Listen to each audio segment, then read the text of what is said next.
Welcome, welcome, welcome. It's Saturday night, which means it's time for Saturday Night Special, the sixth best show on Renovision.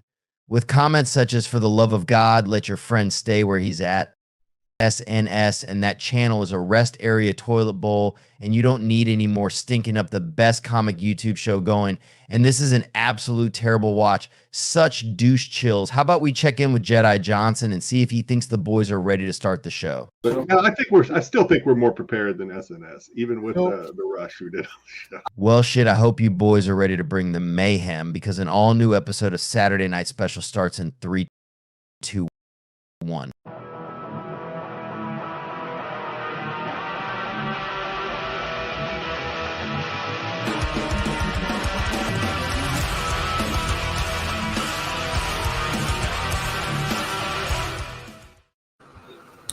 Welcome, welcome, welcome to the douche chill show of the century. Oh, that's a bummer, Ed. I always look forward to your harassment. I always look forward to you skipping my segments. GT always first. All right, we're about to hit you with them douche chills. Are you ready, Tommy? Yes, we will get to store exclusives this time. I even have a guest coming on to talk store exclusives with us. So, unlike last week where we were, I still think we're more prepared than SNS, even with the rush we did on the show. we are prepared this week. There's no oh, that was your idea. I can't post it in the slides because that was your idea, God, fuck, I don't do extra work. Fuck you. Yeah, sometimes the division of labor gets a little mixed up. But we're all in it. We're in it to win it. We're in it to win it. How was your week, Sam? It was pretty busy, I'd say. I had a lot of work to do, but my wife is out of town. Woohoo! I mean, I guess it just means more work for me and the kids. It's not like I have the house to myself. Oh, the kids are there too? Oh yeah. Wow. It's just my wife went to go visit her sister, and I'm still here. I was gonna say when the cat's away, the mice will play, but there's too many mice to go play. Oh man, I had a totally different warm up ready for tonight, because of what happened, what we were doing. My daughters and I were watching a show on Netflix, and Was it the 1,000 Kid? No, it was the BBQ Showdown, the latest season of BBQ Showdown. They had 9 competitors. They were like all arranged in like a very diverse crowd of people. So they had like an Egyptian guy, an Asian guy, a Mexican guy, a white guy, two white ladies, and they had all these. And we were able to pinpoint, just based on the very first lineup, the finalists. We picked the finalists, and I picked the winner just based on the identity politics game. So who did you pick? There was a black woman, and I said the black woman's going to take it right now. And we went through the whole season, and sure enough, the black woman did take the victory. What was your basis on thinking she was going to win? Because it's a Netflix show, and Netflix is like very diversity conscious, and I was like, "There's no way they're going to let the straight white old guy take the victory." And so he was like the first one. Damian, my man, I love a cookout. Thank you, sir. Where was I today from 12 to 3? I was. And do you own a gun? I do own several guns actually, but I was not on any rooftops in Pennsylvania. I'll tell you that. I'm in Arizona. It's too hot to be on a roof here. Oh, way too hot. So she didn't really win for how good of a cook she was, you're saying? Well, I don't want to say that. I mean, I wasn't there tasting the food, but the judges, their critiques were like very wishy-washy. It's like the seasoning wasn't there for me. And then the next judge would be like, the seasoning was on point, but the cooking wasn't there for me. And so they like contradict each other. And there were two contestants who they never criticized at all. And the ones that they were hardest on, like, I don't know that they were the best or the worst or whatever, but it just seems odd that the way that they were eliminated was the way that it went in the show. Yeah. Hey, Ken, hang out for about 20 more minutes, and we got someone on to come and talk about it with us, so we'll get to your question then. Are they? Are they? Are they really? Yeah. Yeah, Hartman, we're gonna briefly touch on that event because we talk about a lot of different things, and I think it's important I was to just trying to wait for Matt. Oh, there he is. There I'm right he is. here. I just had to scarf down my dinner real quick. There's the talent. Hey, You didn't.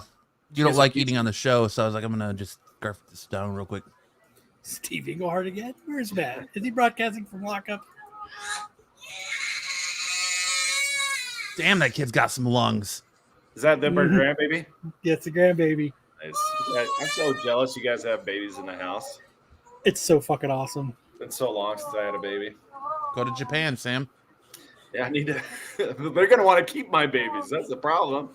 You know that the guy with 1,000 kids is giving you a run for your money. Yeah, he is. Dude. I see stuff like that, and I'm like, man, I wonder what it would take. That's crazy, though. Have you watched that documentary?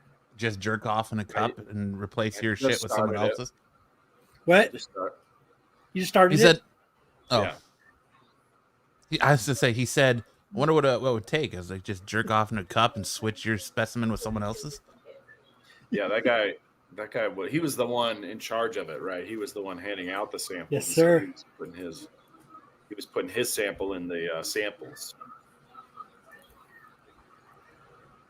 It was crazy for a while. If you get into that documentary, there was two guys, and they were mixing them together and then handing them out to people that they would, that weren't going to the sperm bank, and then that they were, like meeting them at the bathroom at the mall.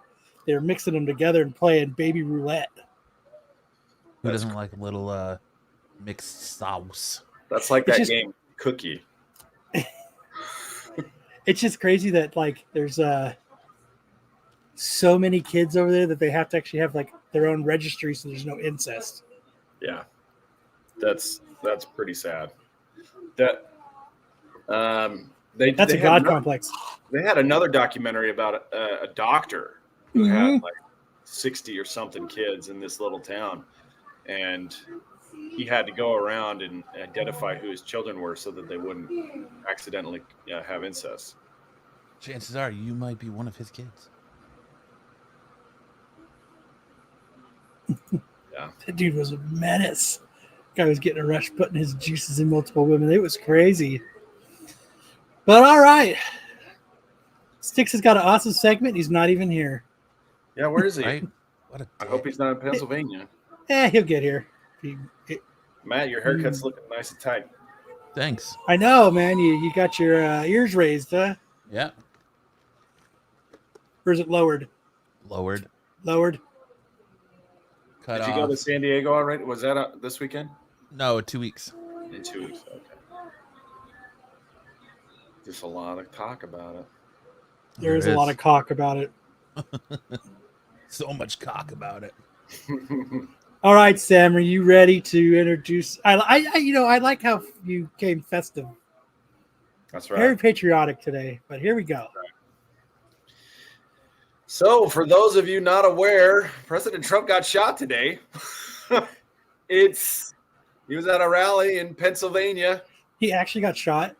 Yeah. You can see the blood from his ear. So he was standing up on the stage, just getting started. It was like 3 minutes into his rally, and he turned his head and pop, pop, pop, and he grabs his ear, and then the Secret Service pulled him down. And turns out he got shot by a lone gunman on a building about 150 yards away from the stage. The gunman missed by like a centimeter, maybe an inch, By a hair. and the bullet instead went That's into ketchup. somebody in the stands behind him. It killed him. Killed the audience member instantly. Went into I the like how they're not really protecting him in this picture. And this dude on the right here is like, yeah, this is just a job. Oh, they did. They like dogpiled on him, and he got up and then was like, "Where's my shoes?" And Fight, then fight, like started fight. fist pumping. It was like pushing him off of him. If you watch the reel or the video, Bring it up. he had to stop them from taking him off the stand so he could do this little pose before he got dragged away. I Bring don't. it up. Bring Like it I up, Matt. said in our chat, this right here is going to go down as the most epic photo in American history. The Right flag. Whoever Yeah. took that, dude, it was like, He was They on the nailed front it. row. He was on the front row. He was probably already down and just kind of. My wife was like, "How do they get photos online so fast like that?" I was like, "These photographers, these new cameras, they send them right to your phone, and you can just upload them instantly." Yeah. are you bringing it up? I wasn't. I can. Here, I'll do it. What part are you bringing up? I'm I was still going to trying bring to up pull. the video. I was trying to Oh, pull yeah. everything up still because I was late to the party. Pull. What do you mean pull everything up? But they shot. Looked like it hit him, basically even with his eye, but in his ear. And there was also looked like there might have been something on his vest that hit him on his jacket. We can't tell if it's a bullet hole or a blood splatter or something, but it looked like there was a spot. Maybe. It looks like it's blood splatter because it doesn't look like there's any hole in the fabric. Spatter. Spatter. Let's see. Videos. Trump expected to survive after internet rally. There was a CNN headline that said something like, "Trump falls down at rally." Trump falls down. Fuck your They're ass saying walkers. it was probably a 22. That's what it sounds like. That's it. I made the same joke though. Cosmic BB gun. I was like, it's probably a BB gun, but they're saying it was a 22. There, look at this picture. They're saying he was taken out by Secret Service or yeah, FBI sniper team. So here anti-sniper team. Here comes a pop, grabs his ear, Oh shit! Tyson says, "Looked stage." looks staged. Dude, if that were me, if it were me, I would say no, we're not doing that. That's too much risk. I'll actually get shot. If it was a 22 caliber from that distance, that bullet is going anywhere. Hold on, I'm starting again.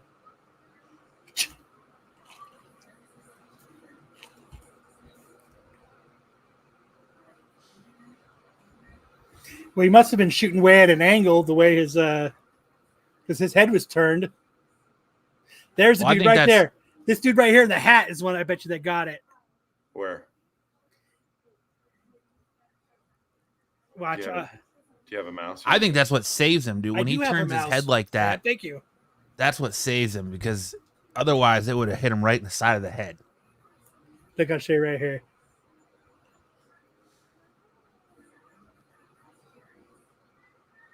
Something bit me.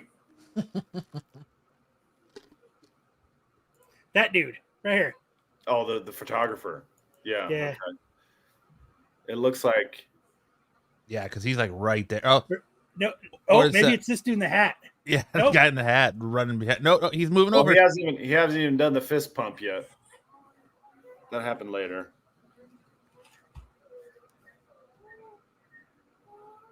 So he's got to get his shoes back on because when they pulled him down, his shoes came off. I wonder who got shot back here. The person who got hit was in the crowd back off. Probably the over stage. here somewhere. Well, it was back off the stage. Someone did get hit in the stands. Yeah, they've got video of them carrying him out of the stands. I know you guys can't hear it, but all they are is they're just screaming and shit. Yeah. But I like that they're playing the unedited Oh, look audio right here, dude in the hat, doing that. on network TV, just F words and all, and people flipping the bird. And Oh, look, dude. It's that dude right here in this black hat. Oh, the photographer? Yeah, right there. Yeah, it was that dude.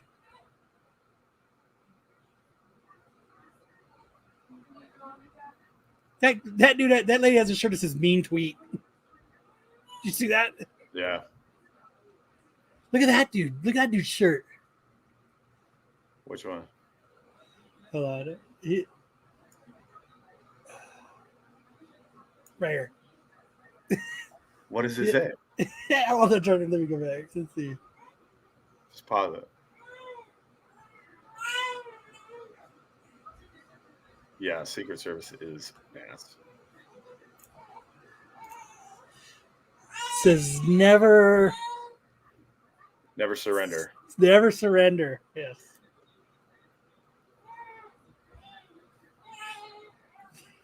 USA. USA. well, if people weren't already calling Biden's cognitive abilities into question, now they're going to be like Trump took a bullet and kept on ticking. So this election is going to get even wilder than it already is. Well, we just know who won. Right? Pretty much.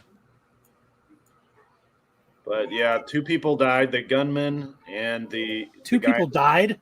Well, the gunman and the guy in the stand both died. The gunman got shot by a counter sniper after he let off 4 rounds. The guy behind Trump got hit and he died. He got hit in the head and he died. Somebody else, a third person, did get shot and they went to the hospital. I don't know their condition at this point because I had to get ready. Something bit me. They were critical last I heard. Yeah. But this is some real shit, man. It's freaking crazy. They told the Secret Service about a man on a roof with a rifle prior to the shooting. Yeah, there were a bunch of people who were pointing it out. Hey, that guy's got a rifle. We need to get the cops over here. And it took them quite a long time. Obviously, till after the shooting started. Hey. Let's rewind it real quick.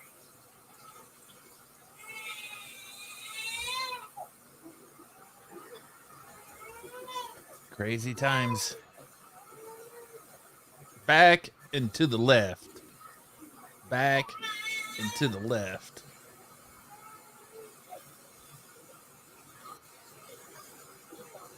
Back and to the left. So, hug your loved ones. Hold your loved ones. You know, this is crazy times. Make sure you hold your people tight. Keep your people tight. Hug those babies. Something bit me.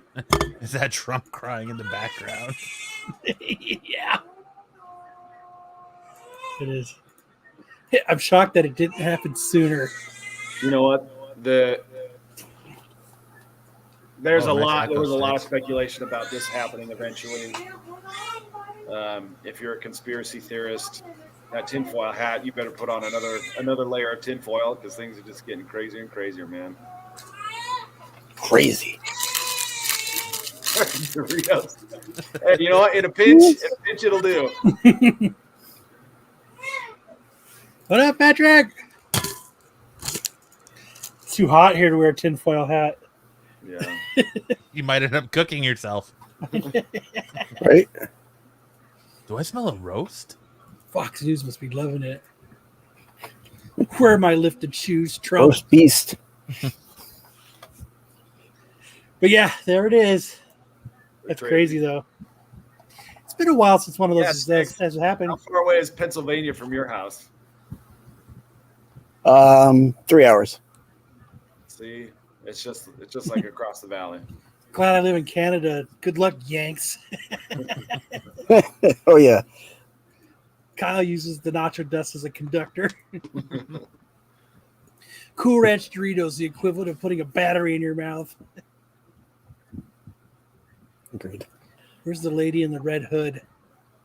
I don't know who you're Who? referring to. What? You're talking about Red Hood? Talk about Oh It's the wrong shit! show. the what's that comic book? What up, James?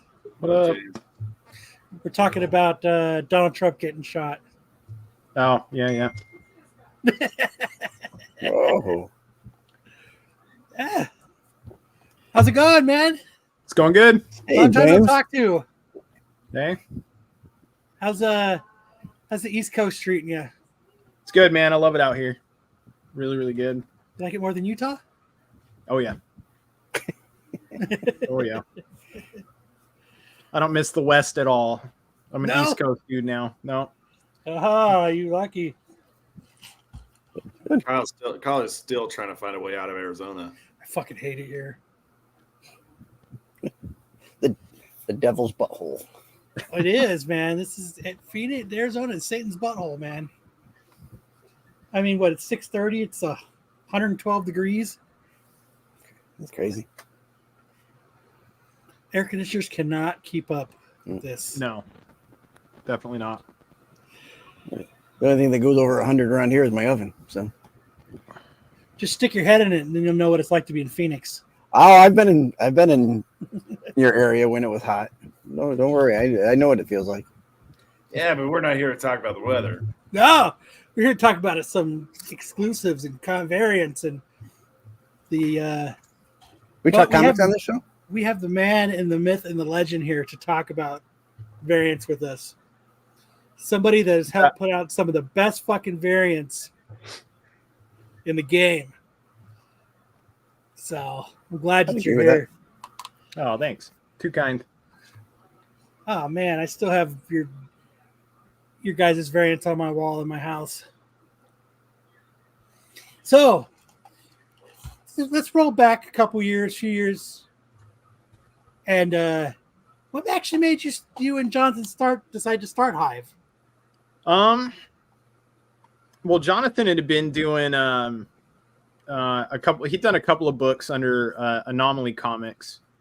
Was his name before Hive, and he did an exclusive. That was a Red 5 publishing book. I can't remember the name of the title, but I'd found him on eBay.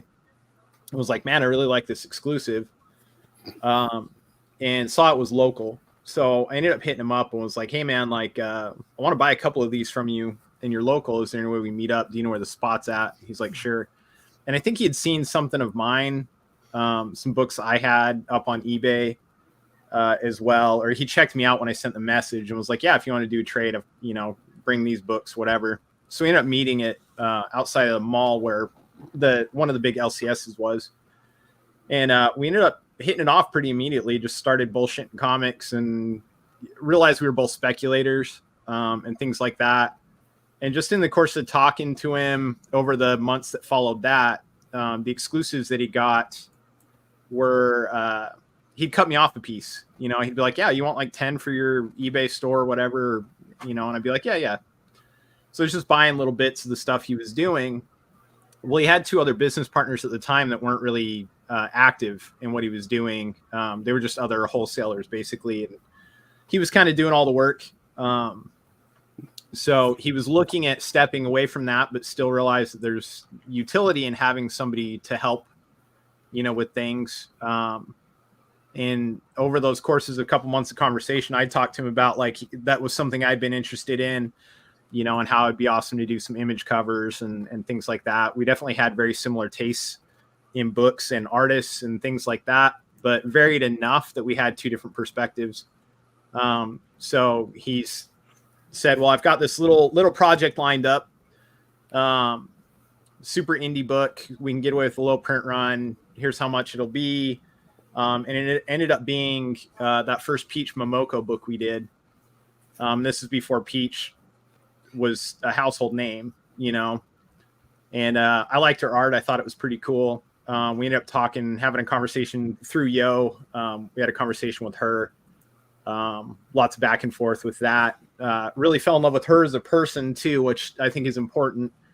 And so we ended up going ahead with that one, and it went really, really well. I basically took all the money I'd had from sales from eBay that month, and he took all the stuff he still had left over when he divvied up his portion of Anomaly, and we threw it all into one book and just were like, well, let's give this a try, see how it goes, and it went really well.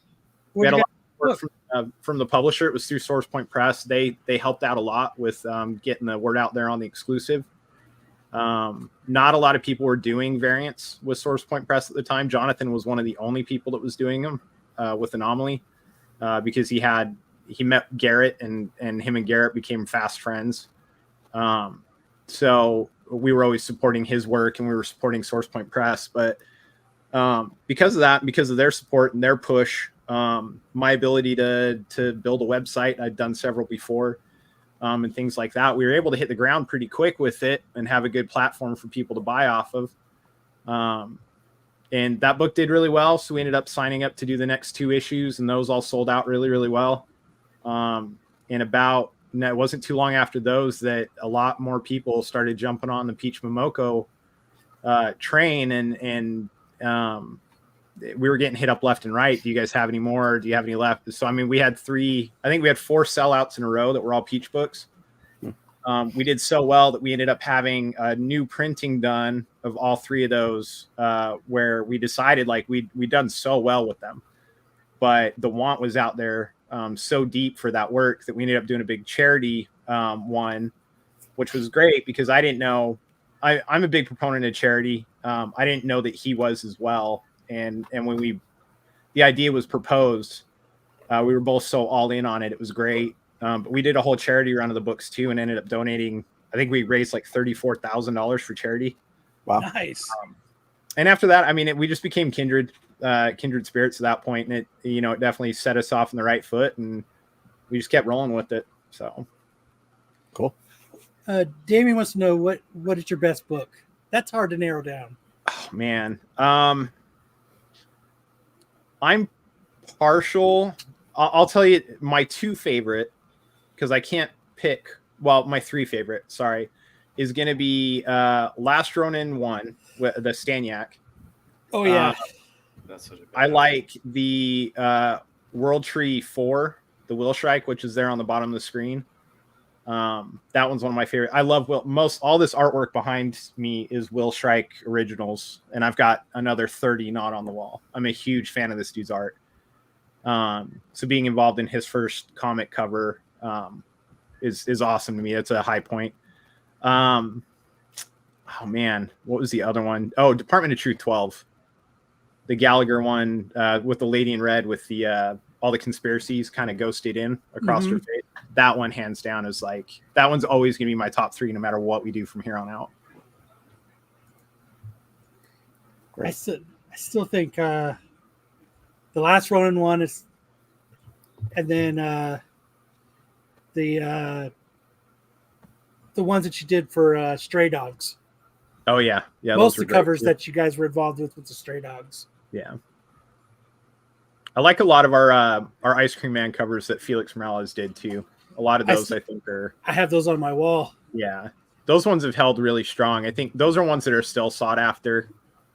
We still sell those on the regular when we have them. Like we come across 5 of them and throw them up on the website and they sell out. So we're down to the point where we're like lucky if we find little bundles. I found a stack of 20 still sealed a couple months ago on one of the issues, and that went really fast again. So people still hunt for that one. Then like I seen you guys, and then you guys kind of exploded, and then all of a sudden it seemed like everybody and their mom was doing like exclusive covers.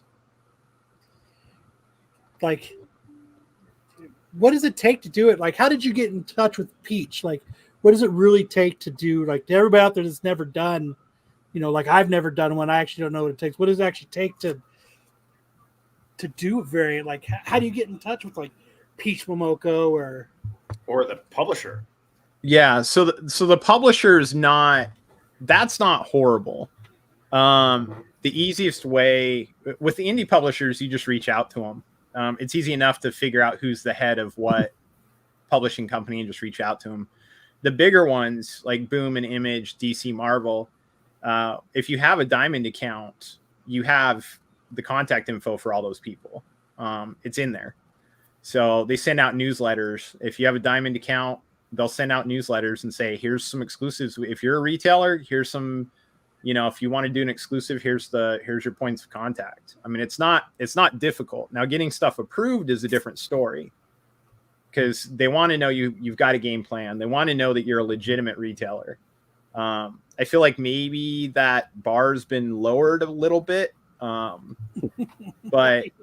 But if you're a retailer and you're selling quantity and you're doing numbers, it's a lot easier to be able to, it's a lot easier to start smaller, but I think that's also due to the fact that I think that publishers know if you can move volume. So it's, when you're doing image books, image print runs used to be 250 to 500. It was easier.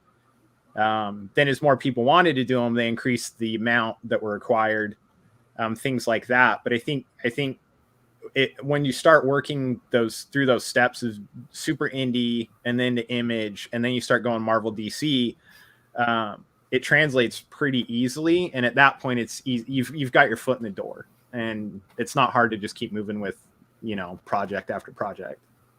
But the first couple are hard. And then after that, it's just you just kind of go with the flow. Like, how did you get in like Staniak and Peach Mamoko and all this? Like, how do you get a hold of them? Do you just Google them and email them, and then how do you get into works with it? Like, you're just like, hey, what do you charge to draw a cover? Or I'm looking for this kind of cover. Or... Yeah, so that again depends on how they're represented.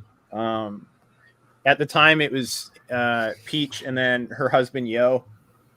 He was kind of helping her out with things. Played translator / I'm going to keep my wife safe, make sure we don't get screwed over. Mm-hmm. There's a lot of guys like that, like Will Shrike. We just reached out to him. We found his artwork and we're just like, this dude's dope. Let's reach out to him. We've done that with quite a few people that didn't have representation. A lot of them do now. Peach didn't at the time. She does now. I know Trinity Comics helps represent her. They do a great job helping her with her convention appearances and lining up her books for her and stuff like that. So at that point, if they've got somebody, you reach out to that person. Like if we wanted to use Peach for a cover now, we'd reach out to Matt Saltzman and we'd say, hey, Matt, we're thinking about doing this cover with Peach. Do you think you can pass along the information just out of respect, because he helps represent her? Yeah. A lot of artists, like when we worked with, we've got good enough relationships with certain artists because we've been working with them such a long time. Like Lobos, I'll shoot Lobos a text and say, hey man, we're looking at this cover in a month and a half. Are you interested in it? And he'll let us know, but a lot of times if they've got representation, you just reach out to the representation, and it's not hard. It's not hidden information. Yeah. And then if they don't, you just reach out to them directly. There's plenty of artists. Ivan Tao was one of those. Ivan Tao saw his artwork on a digital art website. He'd never done a comic before, but he did this beautiful Miles Morales image after the George Floyd incident happened. And it was Miles he had his mask pulled off and he just had his head down crying. And we saw that and we're like, this dude's got to do covers. Like we got to put him on something Marvel. Like, this is amazing. If we could use that image, it would be amazing. So we reached out to him and said, hey, have you ever done a comic cover? You've been interested in it. He loved comics. He hadn't done anything, but it was pretty quick to have it happen. And once one retailer taps an artist, every other retailer is paying attention, so it happens quick. And we warn artists the first time we use them, we warn them. We're like, just so you know, the first time we do a cut, you're going to get email after email after email. Here's some stuff you might want to keep an eye out for. A lot of these artists reach back out to us and say, hey, I respect you guys. You guys treated me well. I've got this person reaching out to me. What do you think? So that's cool. That's cool. Yeah. They don't use that. No. I'm sure you said it. When you're out there looking for artists, what are the things that you're looking for? Where are you looking? And is it difficult to kind of drum up new talent? No, there's plenty of talented artists out there. The hard thing is when you find new talent, explaining how comics is different than what they're currently doing. We've got some artists that sell prints like crazy, And that's what their entire income stream has been like, I'm going to make this one in painting and then I'm going to sell hundreds of prints, and they do it successfully. Trying to explain to them that like, you don't get paid in perpetuity for each book that sells. We're just paying you up front for the rights and the image. But then explaining to them like, that painting that you sold last month for $1,000, if it was on the cover of a comic, you could have sold it for 3 times as much as well. Like there's increased value because of it being a published piece. So like trying to walk artists through the differences is difficult. But once they've got it and they figured it out, a lot of them fall in love with the medium of comics. It allows them the ability to travel and make an income too. And a lot of, there's a lot of artists out there that don't, they've got great website presence and they sell through Instagram and they do stuff like that. But like, you guys have all been to conventions. You see the money that goes to artists at conventions. And the second an artist sees that and they've been part of that world, they're all in on comics, Sure. There was one earlier. I don't know if he's still here, but Ken had asked, are con exclusives generally more valuable, or all the people selling on whatnot insist that they are, but are they? I think there's additional value to convention exclusives simply because the cost of getting one is higher. Now, whether that value maintains once the book's left the convention, that really depends on the strength of the book. Depends on the cover artist and their fan base. It's just like the economy of any other good where it's supply and demand, So, but yeah, do I think convention exclusives should be priced higher than most books? Yeah, probably. It costs a lot of money to get a booth at some of these cons. Oh yeah.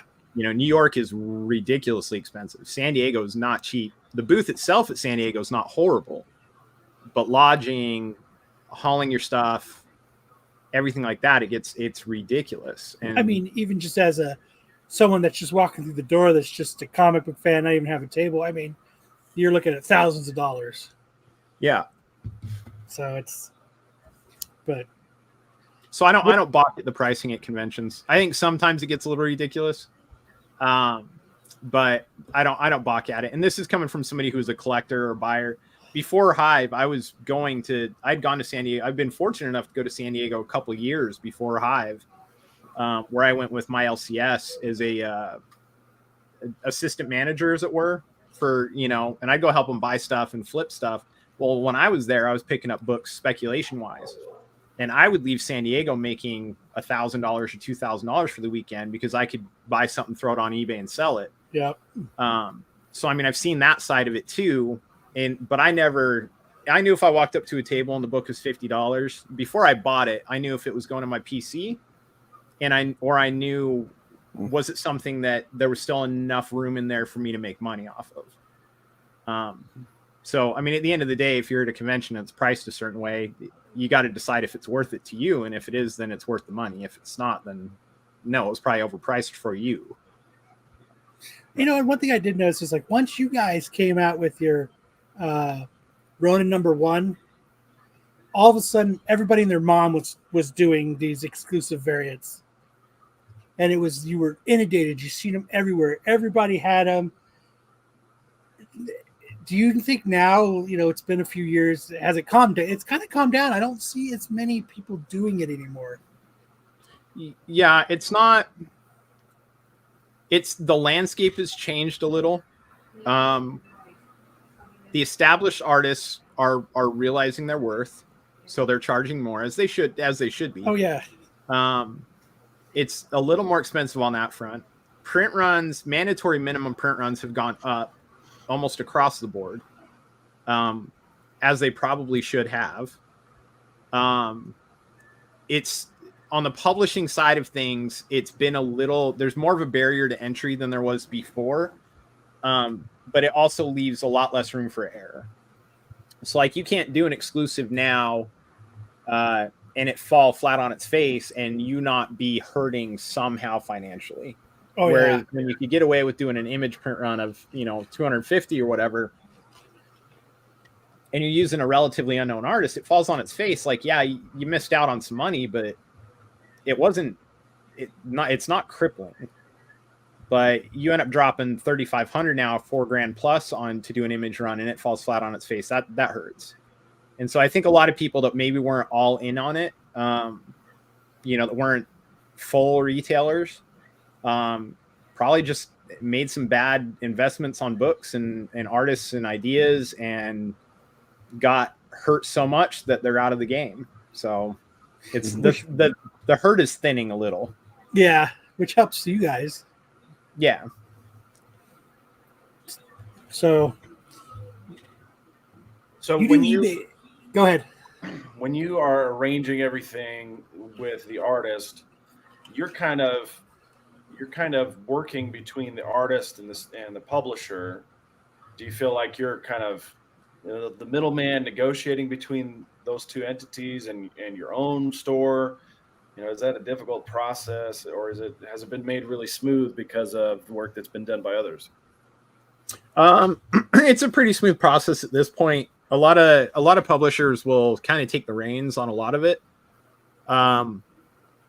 When it comes down to it, especially for us, like I know there's a lot of other retailers that like to really push forward their individual ideas for covers and comics.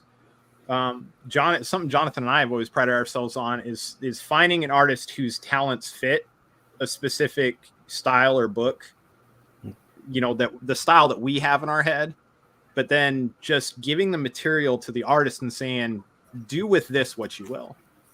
We give very, very little direction to artists unless it's asked. But a lot of times artists are like, wait, you just want me to read these last 4 or 5 issues so I kind of know so I can get caught up on the story and then just do whatever. And yeah, just do what you think is right, but to be able to do that as a retailer, you also have to be willing to like tell the artist when they come back to you and be like, can you do something else? And we've had to do that a few times, but more often than not, the work that they put out is it's way beyond what we would have ever suggested or thought of. You take your car to the car mechanic and say, hey, fix my car. You don't then sit there and say, do this, and this as well. You don't tell them how to fix your car. You just say, fix my car. And I feel like when you hire an artist, you say, hey, can you make me some art? But then you let them make the art.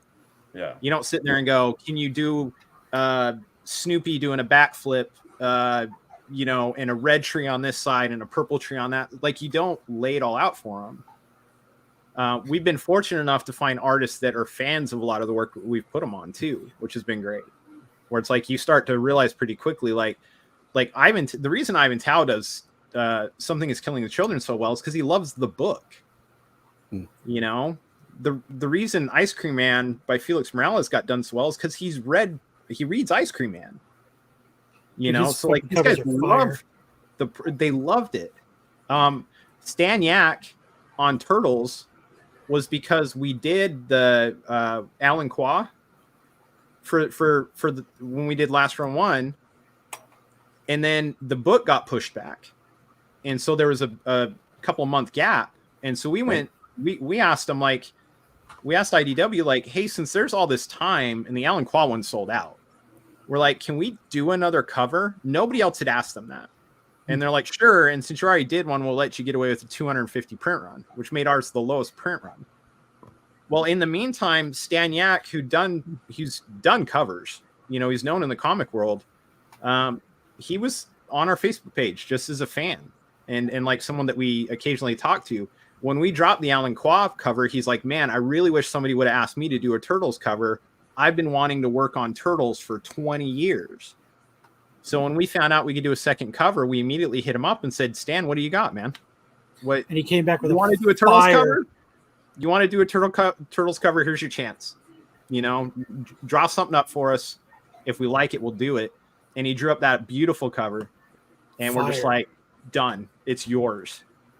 But that was just because he let it be known, I want to do a Turtles cover. And we're like, I mean, the man asked for it, And of course, because it was his first chance and maybe his only chance, he put everything into that cover. And look at how well received it was.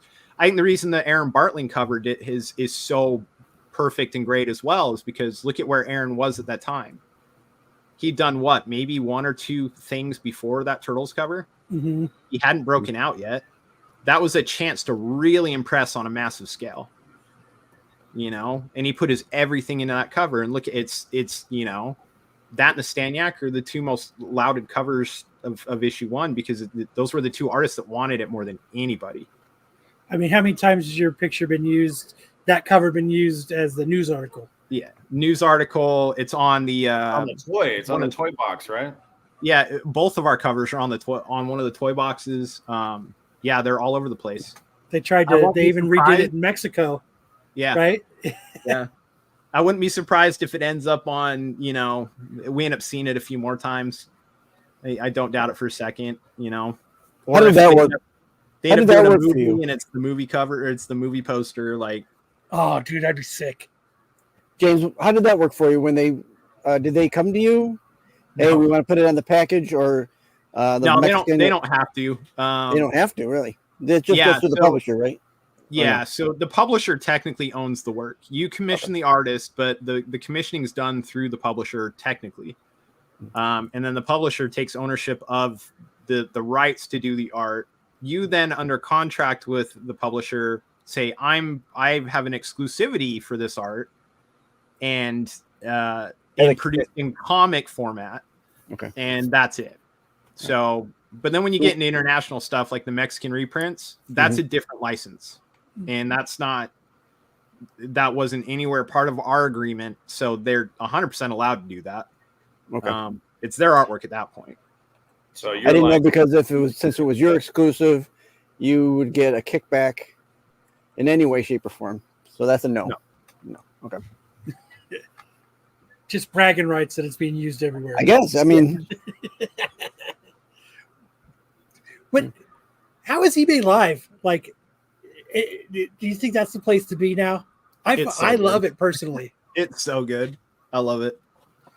Like, you and Jesse are the only 2 people that I watch on and buy from on eBay Live. But I mean, is it?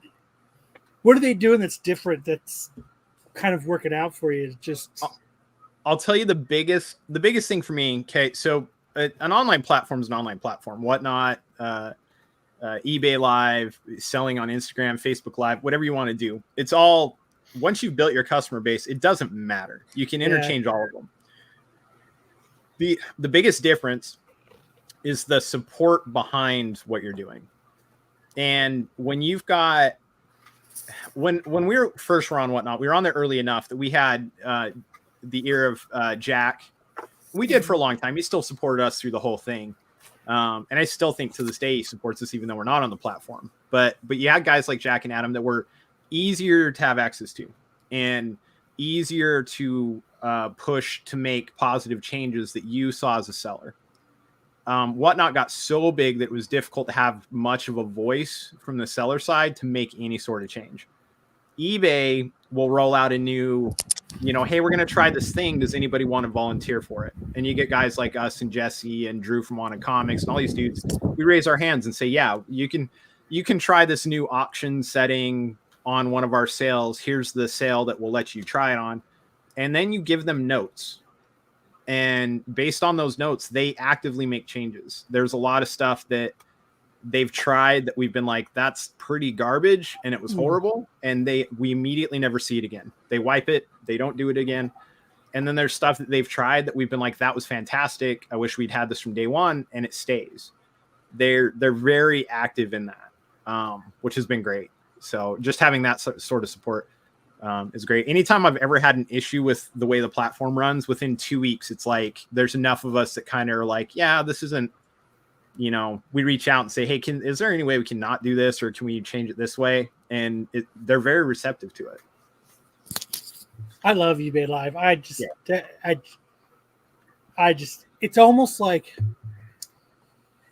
I guess it's kind of like, it's almost like the Wild West of buying comics again, because you have no idea what's going to happen in those auctions.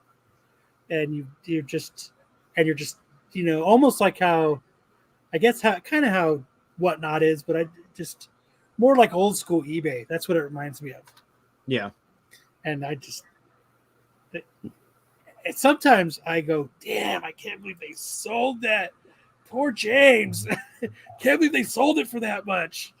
So there's still very much. I feel like the big difference between the two, and granted, I haven't been on Whatnot in a long time.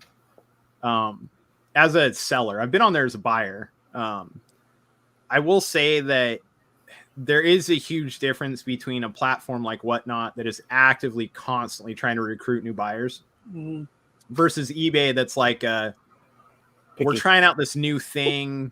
Let's kind of see how it goes. They're not really, there isn't a lot of pushing for new customers. Now, the ones that are finding sellers are great customers. Like, I would take one of them over 10 from any other platform. But the numbers aren't there. Like, we've had, a Whatnot sale with 70 people in the room that will do almost as good or slightly worse than us having 10 in the room on eBay, just because the expectation that's there dependent on the two different platforms, But I will applaud Whatnot for their user base being as large as it is, and the steps they've made to grow that. I mean, but I do think that once eBay starts actively, like really actively pursuing, even just letting the knowledge be out there, they haven't even there hasn't been a huge push to even let a lot of people know what eBay Live is. When that happens, it's going to get really crazy. I have noticed now that they've put on, like, if you like on your phone, not so much on the on the app. On the app. If once in a while, it doesn't happen all the time. Once in a while, it'll say eBay Live, and you can scroll through and see who's live. It doesn't do it all the time, though. Yeah, like they just pop it on once in a while. It's not like that. And then most of us use eBay on a computer. I think it's not nearly as many people that have Whatnot. They all have the app, right? Because that's how you use it. eBay, you don't have to have the app. Hell, when I use eBay, I don't even use the app. I log in. I'll still use my phone, but I log in through a web browser. Yeah. And I think a lot of people still do that. And where there's not a push right now for, like I said, for eBay to be like, oh, if you really like collectibles, here we go. But I will say that over the last month, they've added like 5 or 6 more categories. And then they've taken some categories and split them into smaller subcategories. I've noticed a few more comic sailors. Yeah, it seems like they're getting closer to where the net's getting wider and wider, to where now they'll push it out and be like, hey, all of you collectors on eBay, here's something cool. Check it out. I kind of see that, like, it's similar to what we saw with Whatnot when we first got on it. It was shoes, comics, cards, and action figures, I think was it. And then you saw like 6 months later, they added a few more categories. And then a few months after that, a few more categories. And then they really started doing a huge hard push for customers, right? Customers and sellers. And that's kind of the same trajectory I see happening right now with eBay, where it seems like if they're going to follow any sort of scripting that's similar to Whatnot, that's about where they're at, is like I wouldn't be surprised if spring next year, it's a lot more people know about it, and it gets integrated more into the desktop side of eBay. I hope not, because I like getting good deals. Yeah, and that'll disappear real fast if that happens. I know. That's my big. Kind of seeing it. That's my big worry. You're already kind of seeing it because you're starting to see more and more people in the room. Like every time you go live, there's more people.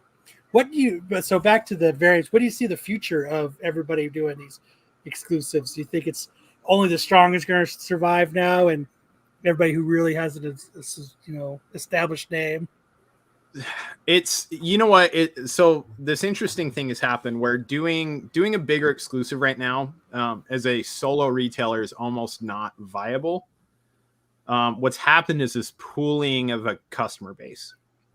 We've got these bigger retailers, and some of them were way ahead of the game on this, right? Like Sean with Comics Elite has always shelled off tons of his exclusives to other retailers, smaller retailers, and helped them out. There's a couple of retailers that have done that. We did it for a while with some other retailers. So that's always been a thing, but now you see a lot more of like retailers getting 5 or 6 of them together to all work on one exclusive. And it's smart. right? It's smart because you're taking from a bigger pot of customers. That's kind of what's happening. But I think the thing that a lot of these retailers aren't paying attention to is then you're introducing your loyal customer base to another person's loyal customer base. And if you aren't careful with the way that you're pricing books compared to those people you're working with, it's like taking all your customers. Yeah, you work at Target and you're taking all your customers to Walmart and saying like, look, this great product that you buy from us, you can get it for the same price here. But everything else they sell is way cheaper than the shit we've got over at our store. Yeah. You know, and that's a risk and a danger. Right. So you see a lot of that now. And I think when people talk about the variant market falling, when you hear a lot about stuff like that, like, oh, these variants aren't holding up the way they used to years ago. I think that has a lot to do with it because retailers aren't holding on to stock like they used to. We used to hold on to stuff and be like, that's fine. We'll eventually go to a convention. So if we've got 100 copies left over, who cares? But right now what's happening is a lot of retailers, because it's divvied out 4 or 5 different places, one person will have a sale where it's 40% off. Yeah. Well, once you can buy a book direct from the retailer for $8 instead of $15, the entire market value just dropped on that book. You know? Yep. So, which is, I mean, in a way it's cool. It gets into people's hands easier, you know, and I'm not opposed to that, but that's kind of where it's at now. So I don't know. I don't know. I think just retailers are being smarter, but at the same time being dumber. I don't know. There's a better way to explain it. We don't like teaming up with people. You don't see us doing a lot of books right now. Yeah. You know, we've got a 160 long box collection we're working through. But as far as exclusives, it's like right now it's just not. We've teamed up with a few people and we've had some cool projects come along that we're like, we really want to do a cover for this book because it sounds amazing. You know, like we're looking at doing some more Department of Truth. So we'll find a retailer we want to work with and we'll pump a couple out. But you know, right now there's just not anything that's really like getting us excited. So we've pivoted and stepped back because there's not, at the end of the day, you have to like the stuff you're putting out there. Oh yeah. Yeah. We love every book we've done a cover for. We love those books. You know, we liked them before we did a cover for them. You know, we read the PDF of issue 1 and went, holy cow, this is amazing.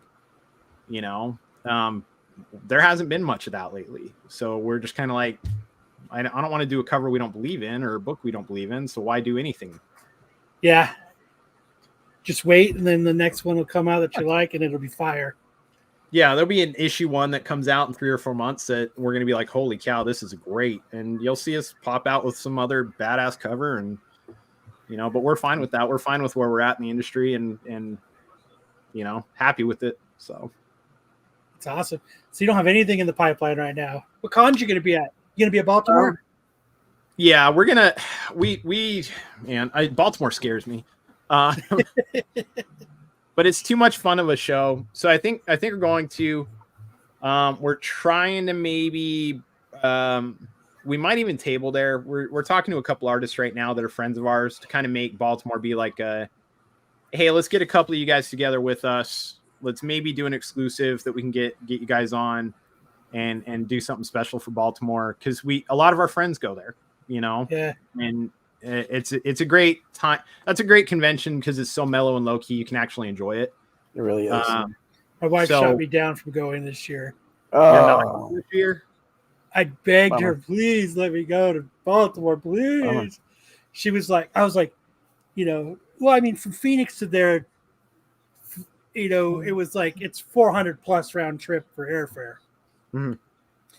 And she was like, I was like, I got, you know, been selling books on eBay. I got a little stash of money. She's like, I know the people that are going to be at Baltimore. You talk about them. That's going to be, I just see bad influence written all over it. And I just see you just out bad there. Influence here. I think she's, I'm going to you're the one that's the bad influence. Yeah. Yeah.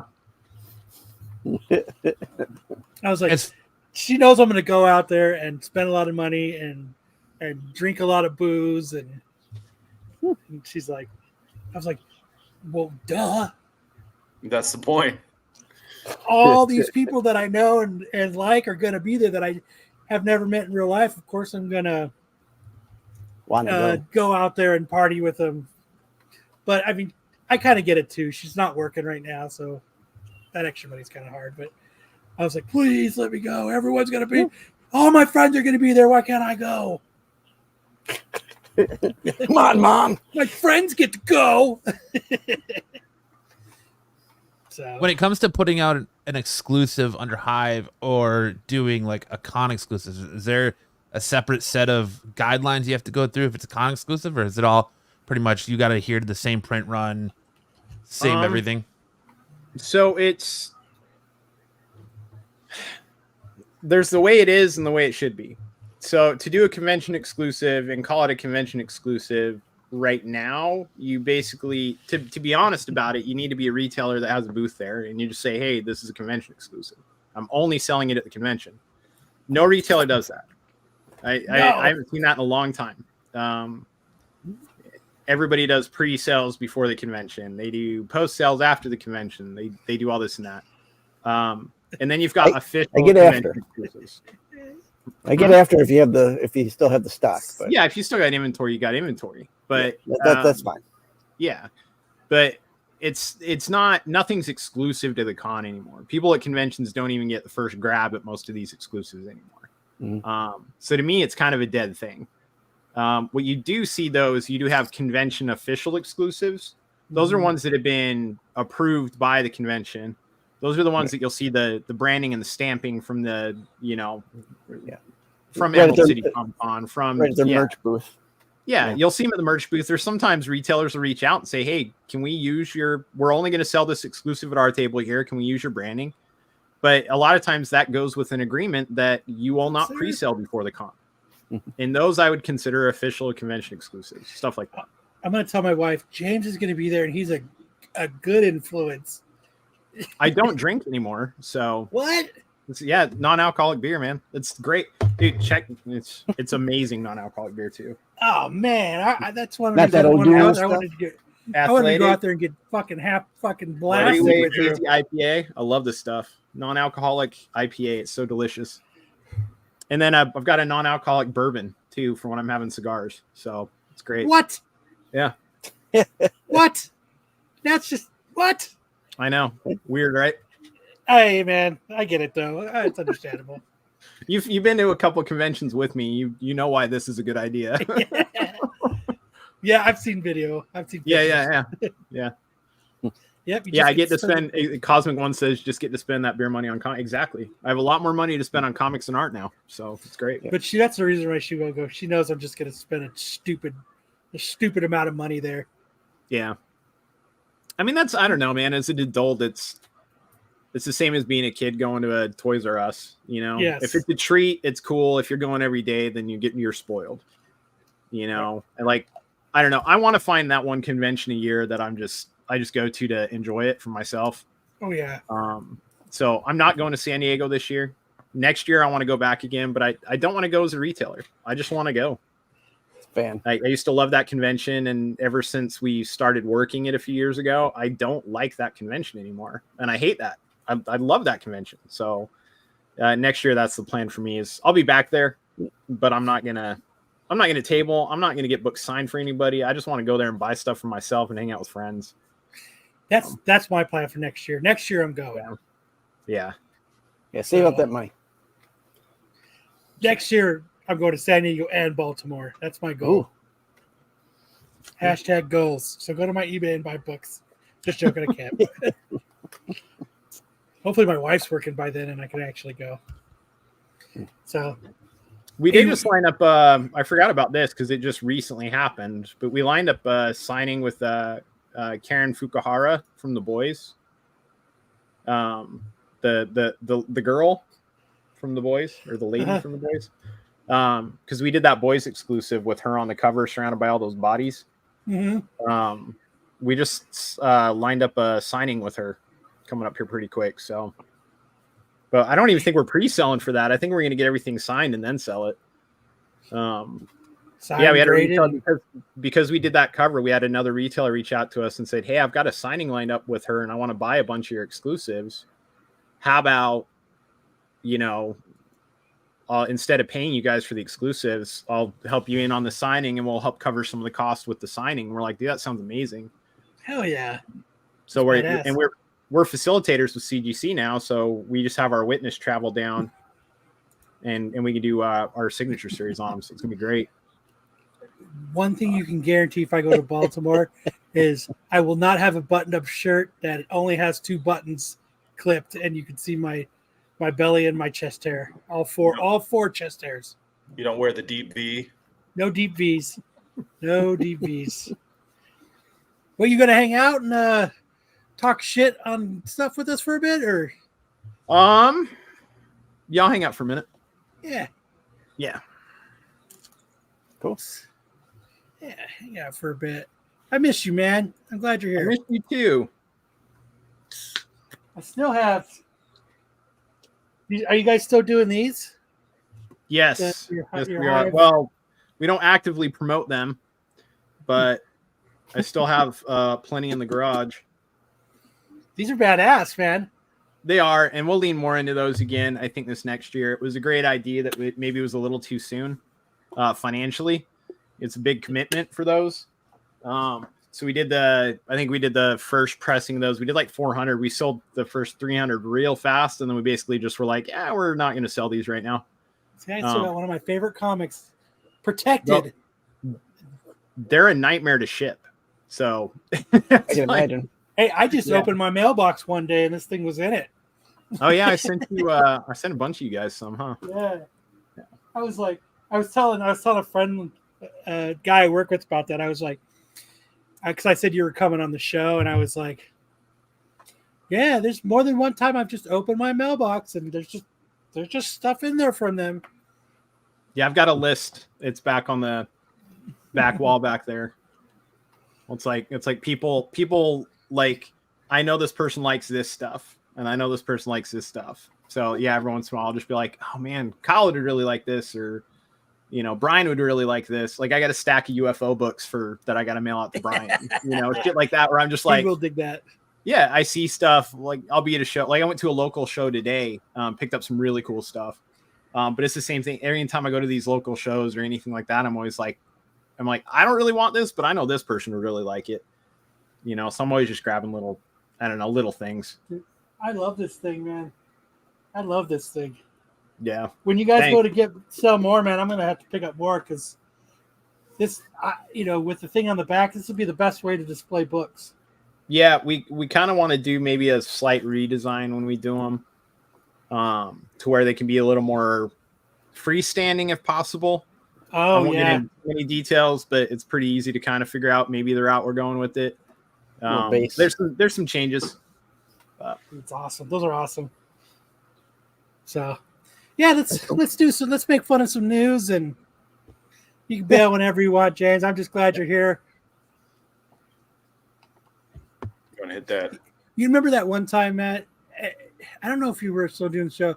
We were interviewing James and Jonathan, and they were talking with us, and it was before that. What the fuck is that Keanu Reeves book? Berserker. They had the art in the background. Yeah. Just still hanging on the wall. Yeah. Mm-hmm. That's right. And the book hadn't even came out yet, and it's just hanging there and all nonchalant like, and fucking just hanging out. I thought that was cool as shit. Yeah, remember that one time at band camp? Nah, McClay will never ban James. Nah, that's my brother. McClay doesn't carry on there with us. He doesn't care. No. All right, let's talk shit about news. I can play the intro, but I can't get the screen to share. So Here, I'll share it.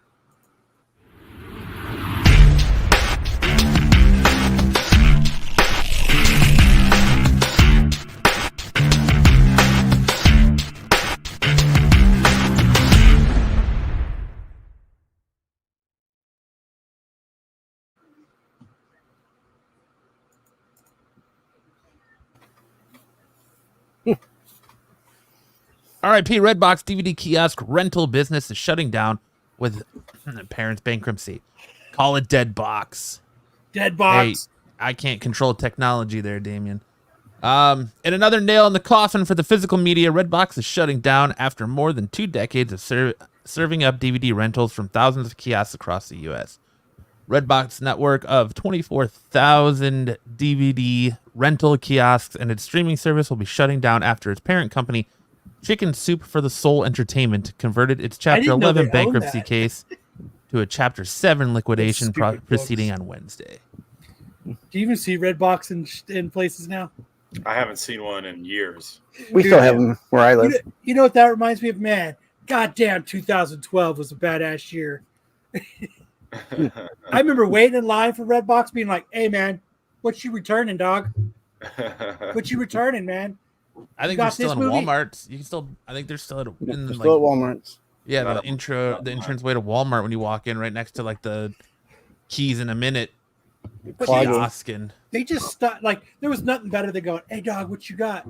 You got that movie?" You get home, you're like, "Fuck, I can't even play it. This motherfucker's so scratched." Yeah. The video game side of that was always sketchy for stuff like that. Just like, oh my God, I hope I can play this disc when I get back, you know? But I mean, this goes along with what I said a long time ago about people going to the movies and people getting physical stuff. That shit's gone. And when was the last time even Redbox even updated movies? Like, they don't update shit anymore. Fuck those guys. Well, that's because they weren't paying their their employees. Yeah. Is that what it was? Yep. Yeah. That's part of their reason they're going into bankruptcy. Fucking, that's what you get for fucking teaming up with Chicken Soup for the Soul books. They had I don't know. I had a conversation with somebody about the movie theaters and how movies have come down and stuff. And I'm like, bro, when you can go to Walmart and buy a 74-inch flat screen for like $300 and stream stuff, you can buy 6 months worth of a streaming service for what it costs to go take you and a wife and 2 kids to a movie once. Oh, hell yeah.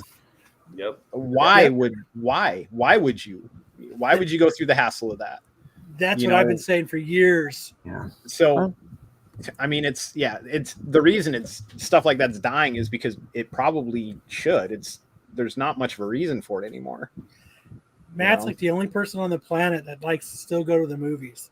I do. It's a spectacle. I I, like love going there with the popcorn and in the seats. It's just something I like. I got a comfy ass recliner.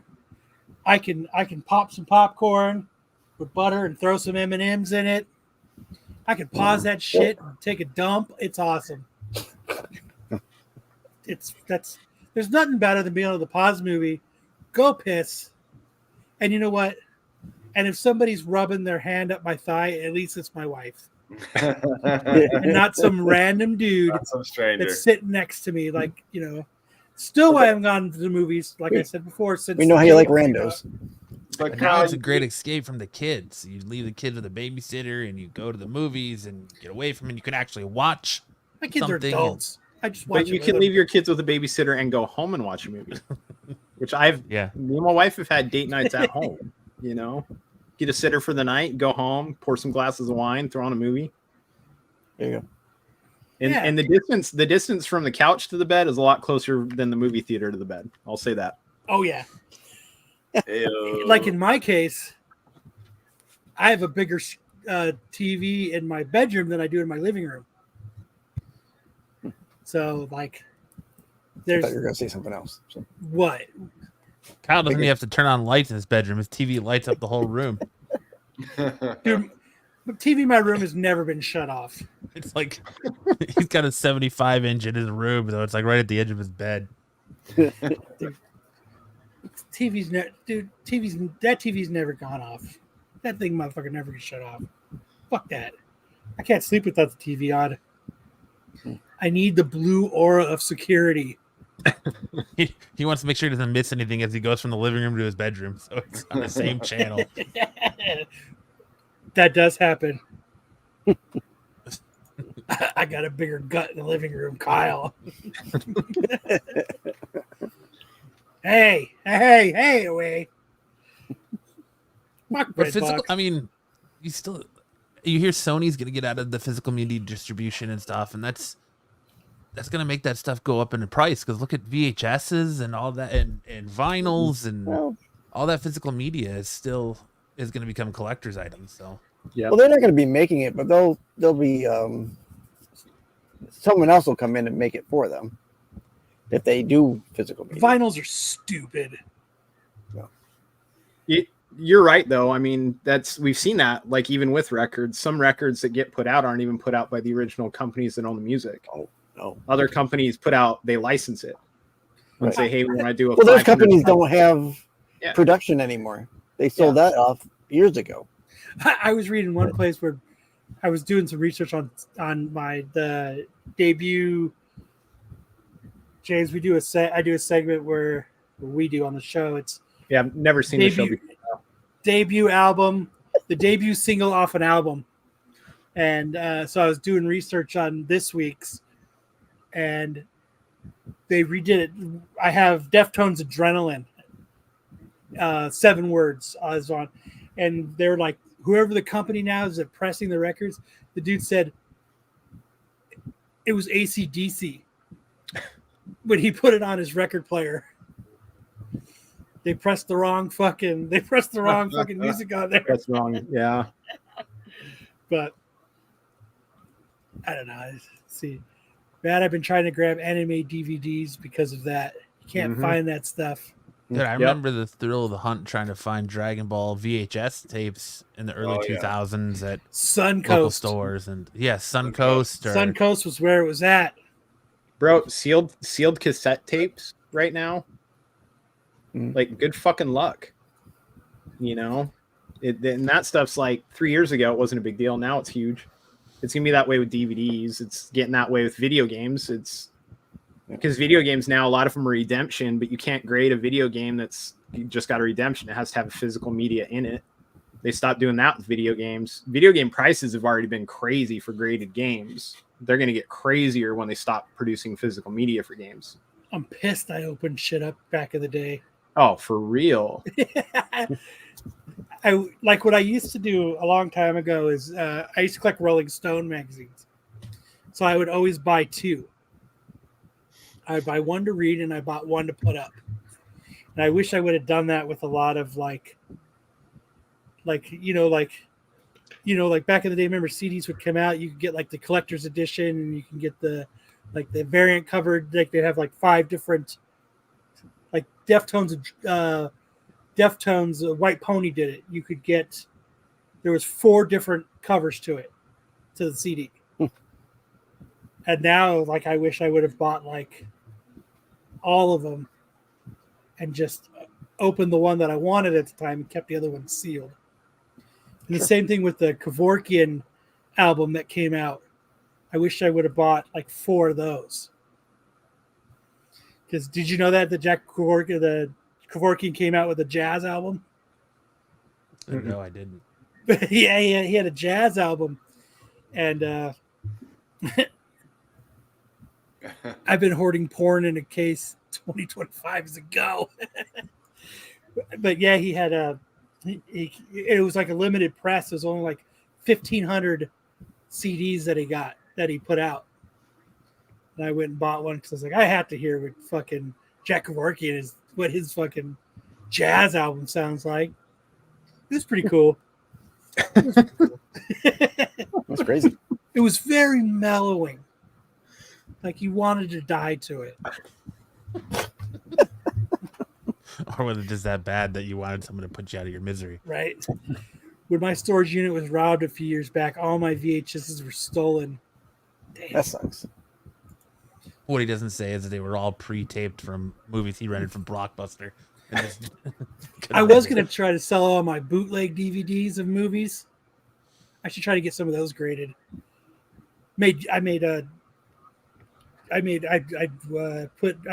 the cases, I made like a photocopied Labels? like the movie poster and everything in it. Yeah. Try to sell some of those. Actually, I just threw them all away. Same thing with VHS. I just threw those motherfuckers away. Mm. That's $16 you'll never see again, Tyson. my grandpa was notorious for that. Like I had the original 90s Turtles on VHS, but it's bootleg that he rented from Blockbuster and then just recorded it on a blank tape.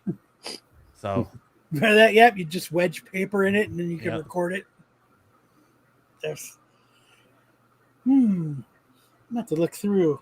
No, I threw all that shit away because you know what? That's what I like about movies and songs and stuff now. Right here, it's all you need. Not taking up space. That's what I like. I have enough shit taking up space. I don't need fucking DVDs and CDs taking up space too. Like, like they said, people think they were distracted nowadays with their phone. I remember driving down the street, smoking a cigarette in my stick shift, looking through CDs to put in. Like, that's the ultimate fucking distracting. So, there we go.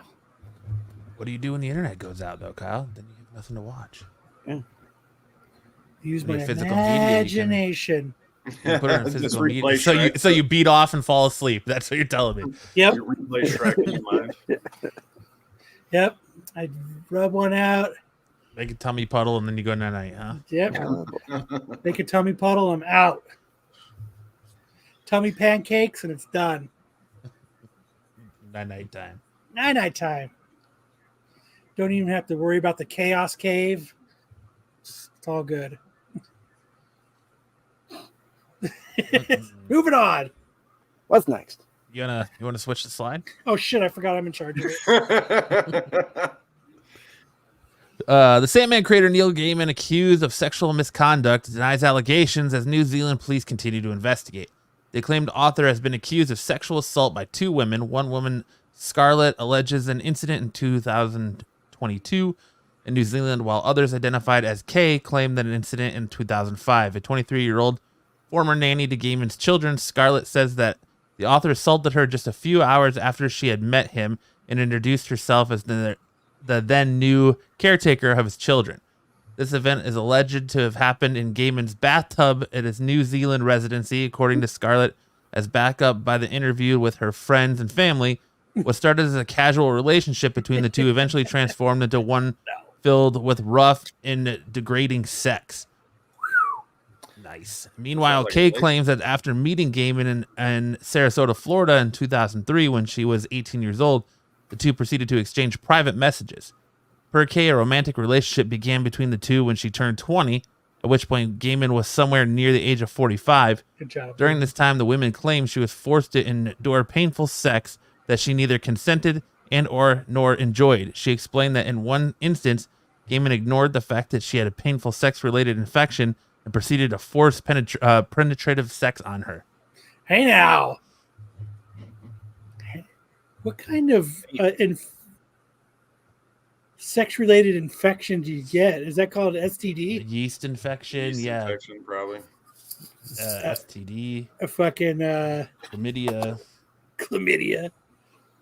What's the one where they gotta take the what is it? Where they take where they drink like cranberry juice? Oh yeah. So yeah, a urinary tract infection. UTI. There it is. UTI. As soon as she met him, oh yeah, Gaiman did that shit. He definitely did that shit. Well, I don't know. I wonder why they waited so long. Well, I mean, she waited 2 years. 2022 is not that long ago, but it Yeah, sounds like she had a 2003. the Scarlet woman sounds like they had a relationship. I mean, he is a little dark and stuff, so I get, you think he'd be a little bit. Well, it says it's what started as a consensual relationship between the two eventually transformed into one filled with rough and degrading sex. Like that's every relationship, right? I mean, isn't that That's being married. No, I'm joking. you want me to do what? Just kidding. Just kidding. You want me to stick that where? Sure, she's not around. Hey now. In a bathtub? I Yeah, that threw me off. I bet you he's got a nice bathtub. I bet you it's badass. Yeah. I bet you it's one of those ones it's freestanding. It's got its own legs. that you're surprised by someone who wrote something like Sandman is into some hardcore like kinky sex? Nah. Nah, No. I don't know. I wonder what it's like. I didn't even know he lived in fucking New Zealand. Or Florida. Who the fuck wants to live in Sarasota? I thought he lived in the UK somewhere. Clearwater. When they say degrading, are we talking like some Vince McMahon type shit where he's like walking pooping around on like a dog or taking a shit on her head or Making her watch Geely all day. Yeah, that's it. Great. You want me to watch Jennifer Lopez again? No, Damn it. she's got more engagement rings than Thanos. It's true, she does. So I don't know. Yeah. Neil Gaiman, another one down. Time will tell whether this is true or not. So Maybe he used that bird. Yeah, maybe. maybe he's the bird. So maybe he sure. used it. Oh, he used the bird. Yeah. Oh. Gave her the bird. Means He something gave her- different in his house. He gave her the bird. Stare at this bird. There you go, Matt. Yep. Comic-Con threatens to leave San Diego after 2026 over hotel price gouging issues. Hotel San Diego Comic-Con might eventually be a thing of the past as organizers of the entertainment convention announced it could leave the city after 2026. As reported by the Mercury News, Comic-Con's chief commissioner and strategy officer David Glanzer confirmed on Wednesday that the company agreed to a 1-year extension with San Diego Tourism Authority to stay in San Diego, but was unwilling to commit to inking a 2-year contract. San Diego Comic-Con is one of the most popular summer events, with the big entertainment announcements coming each year. The event has become very desirable for many. However, the issue of the hotel pricing with walking distance from the convention remains controversial. So much so that many fans have used the term hotel apocalypse to describe how cutthroat and competitive it is to get a hotel room close to the event. We've said this a million times. We don't want to leave, but if it gets to the point where it's too expensive for people to stay here, we'd have to look into that. Glazer said, explained, as much as we wouldn't want to leave, never say never. Dude, it is stupid expensive to get a hotel there. It's stupid. They should move it to Las Vegas. I was thinking the same thing. Dude, yes. There's been talks about it in the past, and they should just do it. I wouldn't doubt that enough Vegas hotel reached rooms. out to him. Yeah. Well, and Hey, we know you're on the last leg of your contract. What do you think? They also wanted extensions made to the convention center, and San Diego hasn't wanted to do it, so they've threatened to leave over that too. So it's just like, it's no surprise, but it is to get you're looking at like $700 up to $1,000 a night to stay in like Gaslamp or anywhere within walking distance to the convention. That's why you got to take shuttle buses, and even then, like Lance, You're going You're all sleeping the on way the front lawn, right, Matt? You're just gonna sleep on the front lawn? No. Like that year we went. I mean, we were talking about it last week. I had that room at Motel 6, and it was like $400 for that night on Hotel Circle, which was like 30 minutes from by shuttle bus from the convention. Yeah. Yeah, It's not, they haven't done enough to build that area for it. And I get that because it's a convention that happens once a year, but when it brings in 40% of your revenue, or 30, it's like a substantial amount of their revenue. That's a good yearly. chunk. Yeah, They let the Chargers walk away over it. They said we'd rather have Comic-Con than the San Diego Chargers, so they let that move to LA. So, well, like even here, they said before they could do another Super Bowl here, we had to build X amount of hotels around the stadium. They had to build 2 new overpasses so people could leave and get into the stadium easier before they'd even bring a Super Bowl back here. I never thought it was hard to get into Glendale when I was there. So what? I never thought it was hard to get to the stadium when I was there. It ain't hard to get into shit here. No, I know. Well, that's what I'm saying. I understand the hotel thing crap, but yeah, because there was only a couple hotels because that I get. New area that's being built, but There was a similar thing. It happened in Salt Lake a couple years ago, but it was the Outdoor Retail Expo, and it's that expo's huge. I mean, it brings in outdoor retailers from like all over the world. It brings in like hundreds of millions of dollars. And for years and years, the guys that were putting on the Outdoor Retail Expo told the city of Salt Lake, like, there's no infrastructure for this here. You guys have to build more hotels. You have to do this. You have to do that. And they did the same thing that San Diego's doing. They signed every year they'd sign a new contract, and they'd say, we need to see these changes. There needs to be more parking. So the city finally, they put in more parking. And then the next year they said there needs to be more hotels. And they said, we'll start building one. And they did. On the convention center, they built a hotel. Not fast enough. And they left. And ever since they left, just in the couple of years since they left, it's cost Salt Lake City over $1 billion because they're just not there. And if San Diego doesn't take this seriously and these guys decide to walk, the organizers of San Diego Comic-Con lose no money moving it somewhere else. They won't. It'll be just as successful and just as big. It does not matter where it's at. It really doesn't. If they moved it somewhere central in the United States, it would probably do better. But if they're looking for somewhere that has the infrastructure in place, Las Vegas has convention centers that are just as big as San Diego. And they have way more hotels. And the hotels there have very specific rules and guidelines with how they price for events so that conventions don't get priced out. They've been that way for decades. They won't price each other out because Las Vegas has always been built around conventions. For the last 20 years, it has been. Right. And because of that, these hotels do have guidelines. And so you won't ever see $1,000 a night for a basic hotel room in Las Vegas, no matter what's there.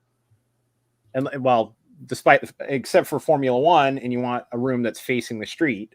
But, that was a very specific example. I mean, it's just built for it. So I wouldn't be surprised if 5 years from now we're all going, hey, who's going to Vegas for San Diego or for Comic-Con?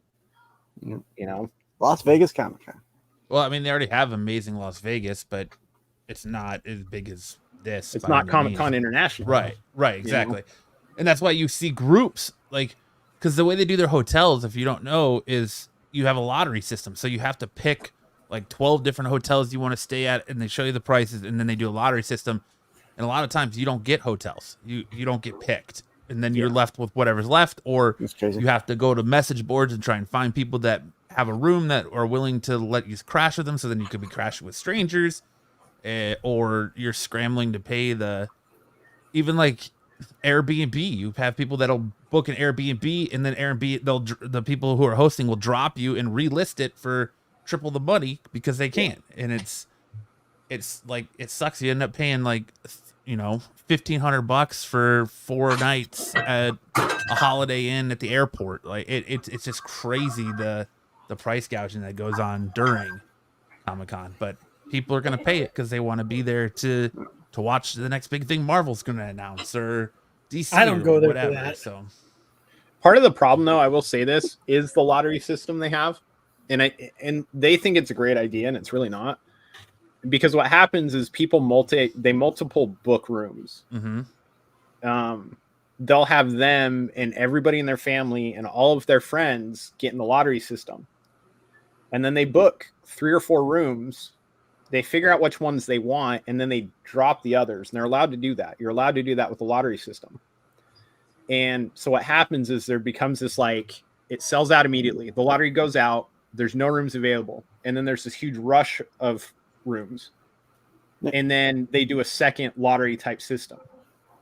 And then there's a third one that happens. It's not a lottery, but there's a third rush that happens right before the convention. We've gotten lucky the last couple of years, not last year. Last year we Airbnb'd it with Brian and Big Leg.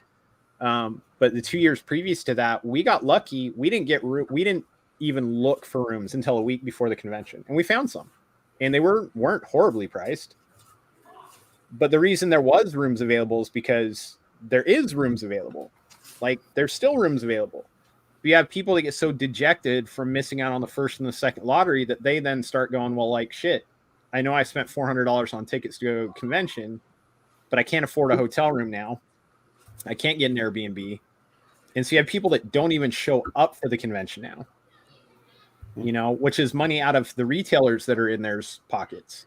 It's money out of the vendors that are there, you know, because they make it so, I don't know, the way it's just the whole thing's organized. They need to get rid of the lottery system and see if that helps things. But I think at the end of the day, it's just, I don't know.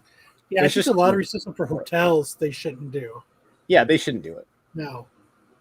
That's how we ended up having to share that Motel 6, because I could only get, the first year we went, I could only get like one night at each hotel. And one night I couldn't even get, like the Saturday, I couldn't get at any hotel. So I ended up having to crash with Kyle, who managed to get a room at Motel 6. But there's like, what, 5 of us in there? Yeah. 4 or 5 Me, you, us, Kellen, Gabe. And Gabe. So 4 of us. Yeah. So. Hey, boys, I got to jump. I got a date on Fortnite, so I got to go. Yeah. I got to go shoot some make kids. sure everybody go Some kids. go on Facebook, find Hive Comics, like them, check out their eBay sales, and always keep up on their website, hivecomics.com. Yeah, thanks, Kyle. This was fun, man. I'll have to be on again soon. Hey, anytime. Yeah, we'll talk, James. James. All right, guys. James. See you later, man. Have a good night. Peace out. Yep. One person in a Motel 6 room is too many. Yes. All right. Beetlejuice gets DVD variant covers. For DC. Gets DC variant covers. It's nearly showtime for Beetlejuice. Tim Burton's long-awaited sequel to the 1988 classic Michael Keaton portrayal of the tutorial character has remained beloved by fans for decades, and it looks like he is now making his way to DC Comics. On Thursday, DC announced a series of special variant covers tying into Beetlejuice, which will be published across several of their August and September books. Using Beetlejuice's distinct iconography, the covers partnered the characters up with Nightwing, Superman, and even Keaton's own incarnation of Batman. There's even an homage to the iconic Swamp Thing cover, House of Secrets 92, which is being reprinted in a new facsimile in August. The full list of DC's Beetlejuice variant covers can be found below. Can you guys imagine if Tim Burton directed a Batman movie? That'd be so crazy.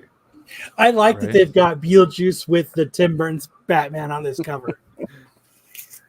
So you have Gotham City Sirens #2 on sale August 13th. House of Secrets 92 on sale August 21st. Nightwing 117 on sale August 21. Superman 17 on sale August 21.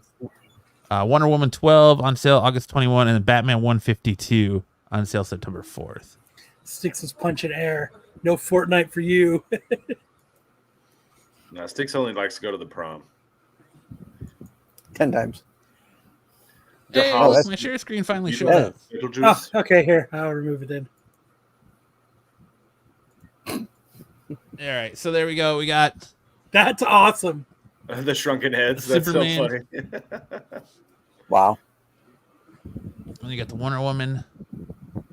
Your love still an item? Asking for a friend. There's your House of Secrets. I don't know about that one. I kind of like that one. Yeah. This one on the right, though, I'm not You a know, like huge fan of. sandworm. It's too cartoony for me. Well, they did have an animated You series. had a So. cartoon. Yeah. And then finally, we have the Nightwing one where we have Beetlejuice clapping Nightwing's cheeks. Love it. Love it. Look at dude. Look at that ass. Is just straight up clapping his cheeks. Go back again. That is a crisp butt slap. Go back again. I like this sandworm cover a little bit better. Go back one Wonder more. Woman. Except Yeah. one of them looks like she's taking a mean grumpy on it. Well, we know what the. This one, I like this one. This one. I like this one. I like this Go part. next one again. That one's a definite. I dig the Superman one. You and Lotus still an Shrunken item, Heads is asking for a hilarious. friend. Yeah. Switching out the tickets. And then, so this one's a definite get. And then the last one is The Nightwing getting his cheeks clapped. that's a definite too. But you'll get that because you're a Nightwing homer. That too. That's just icing on top. Cheeks. Matt, you animal, used my line. Yes, Nightwing's cheeks are getting beat. That's awesome. I love these covers. Some of them. We did that. No, it leads us into big news in anime with Sensei Sam. Watch yours.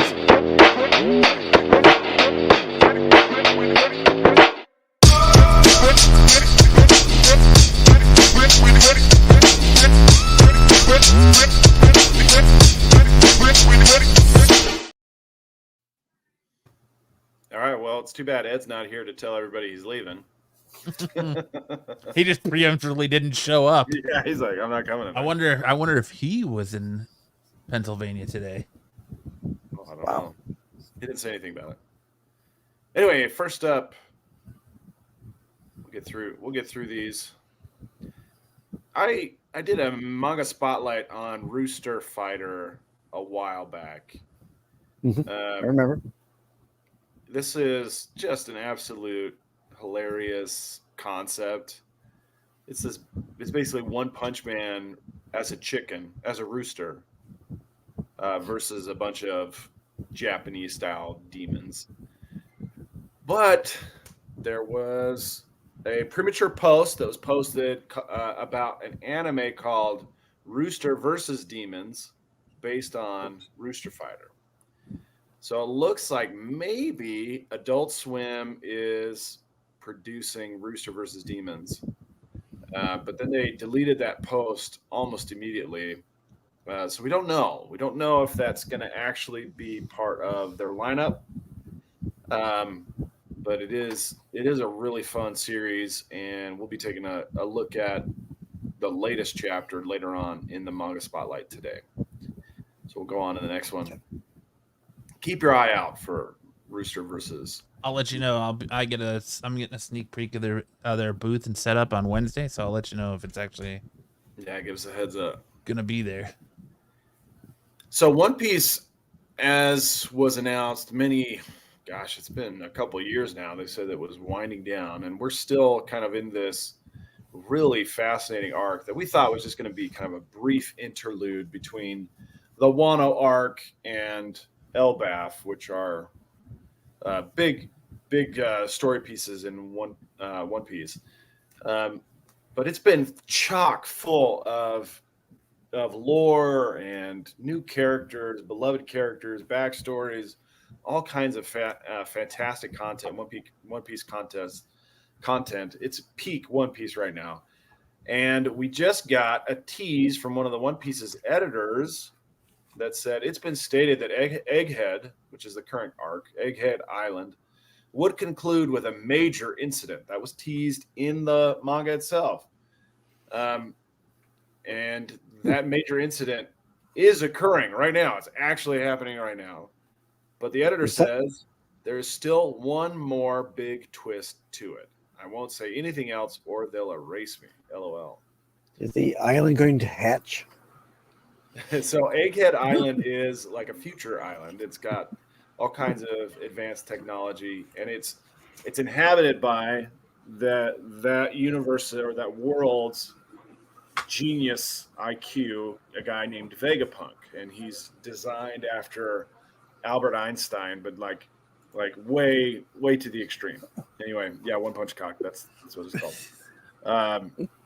So it's been a fascinating arc. You can actually watch the latest episodes of One Piece on Netflix if you don't have Crunchyroll to get caught up on Egghead. It's been a terrific arc so far. So looking forward to whatever twist is coming. It's been absolutely fantastic. Fantastic. All right, we got bad news for fans of Chainsaw Man's Tatsuki Fujimoto and his Look Back anime. It apparently is not long enough to get released in U.S. theaters. They've just released this week in Japan, but it's only 60 minutes long, and it has to be at least 70 minutes long to get a commercial release in theaters in the United States. Bullshit. So we will probably be seeing that heading to streaming services before you know it. just so they can keep up with the demand. But it is apparently a fantastic movie, and it's a bit of a tearjerker. But people are loving it; they're digging it, and They get tummy puddles afterwards. well, I don't know about the tummy puddles, but they do cry. Speaking of Some people, crying, I'm sure, some people are getting tummy puddles after it. Maybe Kyle could be one of them. We'll see. Anyway, next up, Solo Leveling is going. The series is getting a sequel series called Ragnarok on Webtoon, that which is movie. the publisher for the manga or the manhwa, or however you say it. It's the Korean version of manga. The original Solo Leveling author passed away. So he's not going to be returning. Instead, they've got an author named I Gall, don't think so. and he's going to be he's writing from the dead. producing Sticks. this. I'm sorry? Sticks said you wouldn't think so, and I said unless he's writing it from the dead. Sticks. Yeah. Threaten's not coming back. Yeah, so in 2022, the original author passed away, but we're going to be seeing the launch in August of this year on Webtoon, and hopefully it's as powerful and well put together as the original. All right, so then our manga spotlight this week is Rooster Fighter. These are the latest, still some scenes from the latest chapter of Rooster Fighter. Yeah, Cockfighter. But we've got on the right-hand side, we've got some fiendish demon-producing nerd pushing his glasses back up. Kind of reminds me of the villain in the CBS series Evil. And then on the left, we have some birds performing some mystic arts to revive Rooster Fighter after taking some battle damage in a battle against some wicked demons. You can find this on the Viz app or on the Manga Plus app. It's also available. The first 6 volumes are available in print and digitally. If you're interested in picking that up, it's a fantastic series, and I hope you do. Why has he got a hole in his hand? Oh, oops. That's where he produces the little golems that he creates. You know where See, I right produce there. the little golems that I create Where's that? out of my butt. Your You saying you play with your poop? Yeah, poopy golems. You make poo statues? I do. Kind of looks like a hand sphincter. Admit. Is that where you keep? Is that how you make your voodoo dolls of Marco out of your poo? Mm-hmm. I got about 5 of them. It's always the bad guy in manga that have to do the little glasses push up. They all need to get some of those like little bands that hold your glasses on your head. Yeah, like For a fact. like in the Jerk. Yes, exactly. Hey man, it made him rich. Yeah, and then it resulted in him losing all his money too. All right, we got a couple highlights from Dodgeball this week. It was a fantastic week for highlights, a terrible week for winning. I got a couple of really great shots. Oh, nice headshot. The first shot I want to go through. This is the longest throw. Hell yeah. It was a full court throw on Jet's foot there, and it had quite a bit of curve. It just kind of floated. It was going to hit, if it had been a straight shot, it would have hit the ground, but it just kind of floated above the ground and right into his foot. And then this one against Simon, right into his face. Simon was sniping everybody. He was doing a terrific job taking people out. Sniping. I was like, I'm so sick of this. So I gave him a shot to the face. Yeah, you did.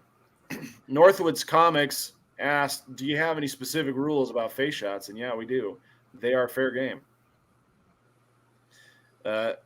And then we can keep watching me tag. So then we got another one. I can watch you give face shots all day. This is Jace. Jace is, I don't know what it is about this up close. We just can't hit him. Is he a wheeled warrior? And then Tyler was kind of blocking my path. I was like, duck. And I didn't want to hit Tyler. And I ended up throwing high. and I miss. So Tyler, whoop, miss, catch Why is he assignment. hesitating to throw the ball again? He should have just threw it at him. He hesitates and lets him get up. Yeah, Jace doesn't he do did. that. He shows no absolutely mercy. did. And then Jace takes out Robert. Freaking Robert. Shows no mercy. Look, he's Tyler's too hesitates. passive. Yep. He's Lets too him passive. get up. And he's like, now I'll throw it at you. Move, Tyler, move. Move, motherfucker, move. I said move. Anyway, pump you, fake. can catch, Move, bitch. you can catch all these highlights on our Instagram at Triple D Dodgeball. Link right here, or the tag right there. I would also appreciate anybody coming to join us in person. Damn it. Came in just for Sam's part. Yeah, suck it, Ed. So, thank you. Appreciate all your support. You guys are doing gangbusters on our reels are doing gangbusters on Instagram. We get like 20,000 views off our reels this week. Like each one of them. Hell yeah. Hit the height. So it's doing really good. And it's thanks to you guys' support. I really appreciate you. Nice work, Sam. And that'll take us right into best and worst covers of the week.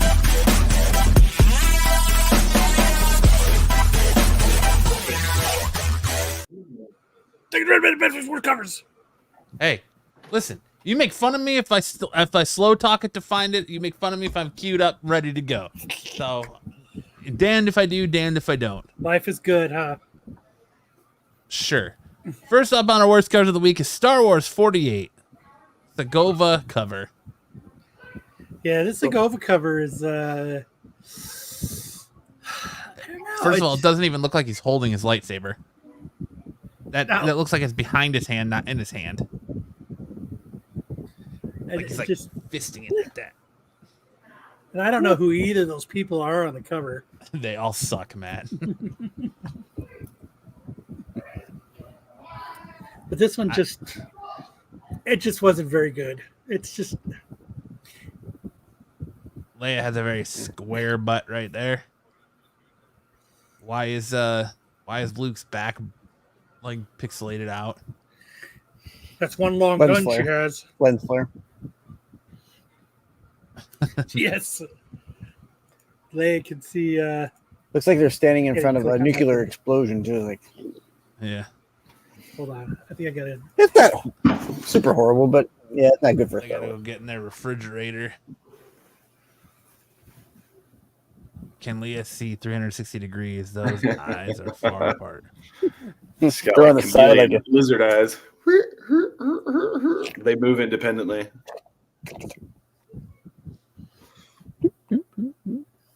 The answer to that, Joe, is yes. Luke looks like he's wearing a flesh-colored chin strap. He's got that scar. He's got that Steiner brother wrestling helmet on. Yeah. Why is his lightsaber yellow, though? It's been yellow for a little while now, at least in the comics. It was yellow before it was green. And the little black scar that he's got on the left side of his mouth, it just doesn't work. With the weird mustache. It almost looks like he's from Canada. Yeah. From Canada. Look how long Leia's blaster is. How does she even hold that thing? Right? I like how there's a middle sight because it's Spits on so it long. first. You gotta have the middle sight. She gives a little bit of that hop to it. He has that I just banged my sister glow. That's her silencer. She's got a little one of those little Russian guns, and then she has a massive silencer on it. That's what he said. Ew. Ew. Ew. It looks like she One stuck the massive barrel of her silencer. gun in a lightsaber. If you look at it. Yeah. Yeah, you're right. Just looks like it has a middle sight. Yeah. Pew. Pew pew. Briere number 7, the lens cover. Fire. What is this? It That's- almost like That's emo Marco. That's emo Marco. Tonight will be the night that I will fall for you. It looks like a young Marilyn Manson. Yes, it does. Fresh off his supposed surgery to have his ribs removed so he can blow himself. I just think this one misses the mark. Misses the Marco. It almost like reminds me of like a crappy Valiant cover. Who else would brown paper bagger? Right?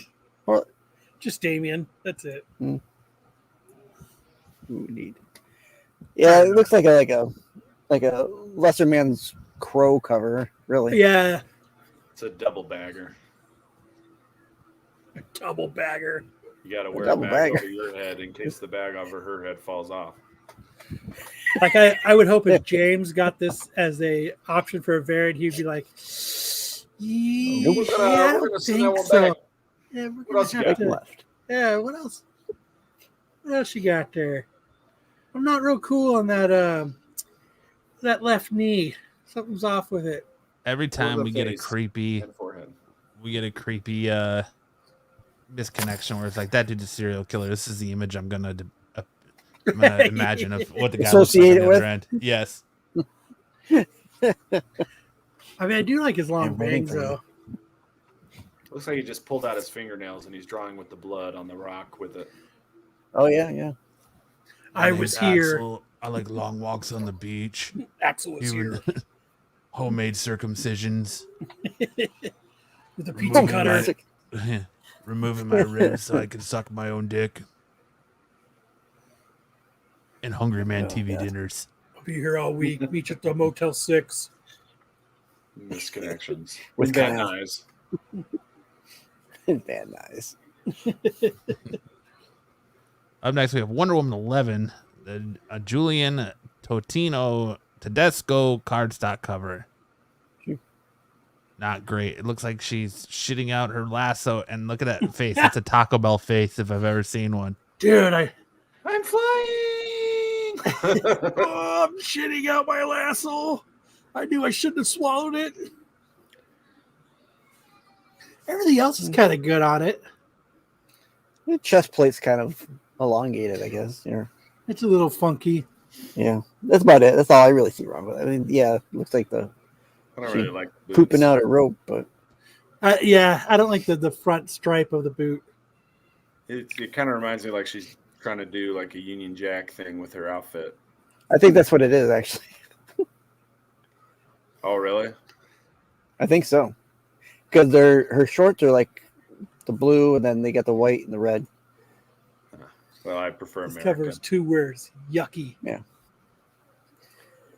That's not that bad, Matt. Okay. Yeah. Okay, yeah. I get that it's a little off, but wouldn't Tedesco's better than poo-poo this. I don't need Diana's O face. It's more like her oh shit face. Oh shit. I mean, I think That's her all Cobra it really face. needs is like a pink signature under that flag and really make it pop. Because it does have a good depth of field. Is it Matt or Sam that's your rival, Ed? I don't think Ed views me as a rival. I think he views me as a nuisance. An equally nuisance. All right. Up next, we have the Incredible Hulk 14, the Declan Shelby Deadpool kills the Marvel Universe variant. You know, all these kind of these Deadpool kills the Marvel Universe variants this week for next week, they all kind of bugged me. I Yeah, think this almost one. all of them were fucking Not good. stupid. Well, this one, he's holding his gun like this, like sideways, almost, where he's not really shooting. And why is it like? Look at how, like, Hulk's face is or body is so basic, and then look at all the detail in the face, and it's like 2 different color greens. So And it's like, he's naked. yeah, the face doesn't match the body. It's so weird. It's because he's stretching. You know, like when you stretch a color, it gets whiter. And he's got a mullet. Well, Hulk's had long hair, emo Hulk, for like the last 1.5 years now. it's a comb over. Come on. It's a It's a comb over. comb over. I just, Hulk said. this is what I kept going back to, and I was looking at, and I was like, I just don't like any of them, so I'm not going to put any of them up because I didn't like any of them. I just thought they were all stupid. Like the Namor one, he's like he caught him as a fisherman. Yeah. Like they're just fucking. They're all dumb. God, I'm tired of the Hulk Danzig hair. It'd be cool if they did. If he did it like the Misfits. With the giant just like Yeah, one that'd strand. be- One side. Yeah. But yeah, I'm just not a fan of any of these. And I this get- one was really the worst of the bunch of them. Then we have this Phoenix number 1 in 100, aka Virgin variant. Didn't we This- see this just a couple weeks ago? Yeah, we talked about it being AI, but it is now officially going to be released. A 1 in 100 for this book. So if you really want to spend ratio on this book, good on you. But this is 100% AI all the way. I don't care what anyone says. The fact that like this is coming up, her symbol's coming up off of her boob, way her hair makes no sense. say. The realism on the face compared to the rest of the body, it's just It's just not Yeah. working. no. Yeah, her Yeah, her right arm is way up. And who walks around with their hands like this? Matt. Arthritic. She's got Sometimes Dom. arthritis. Sometimes dumb. Yeah. But only when he's really excited about something. And then it's hard for him to get the pop. Yeah. He's got, falling like- out of. He's got like finger lock. He can't pick up anything. He's like.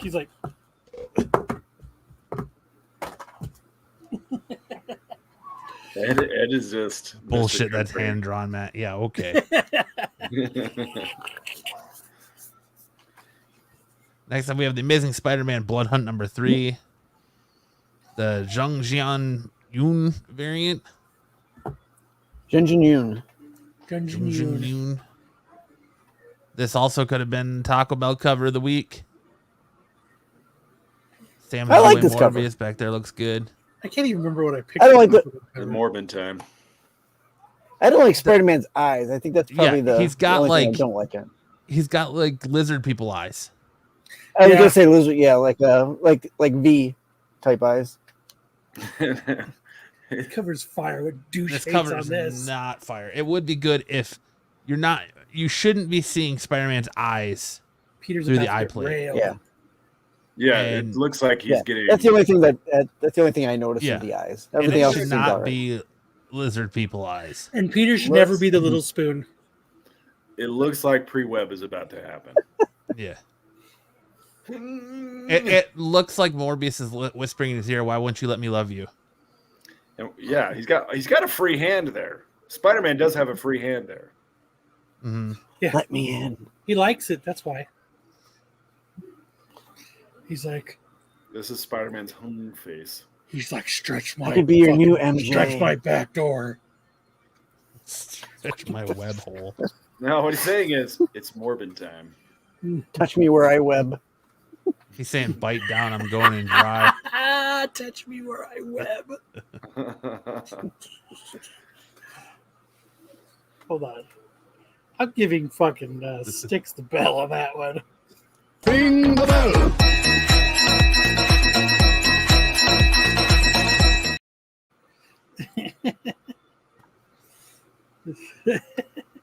Right, Yep. Fred.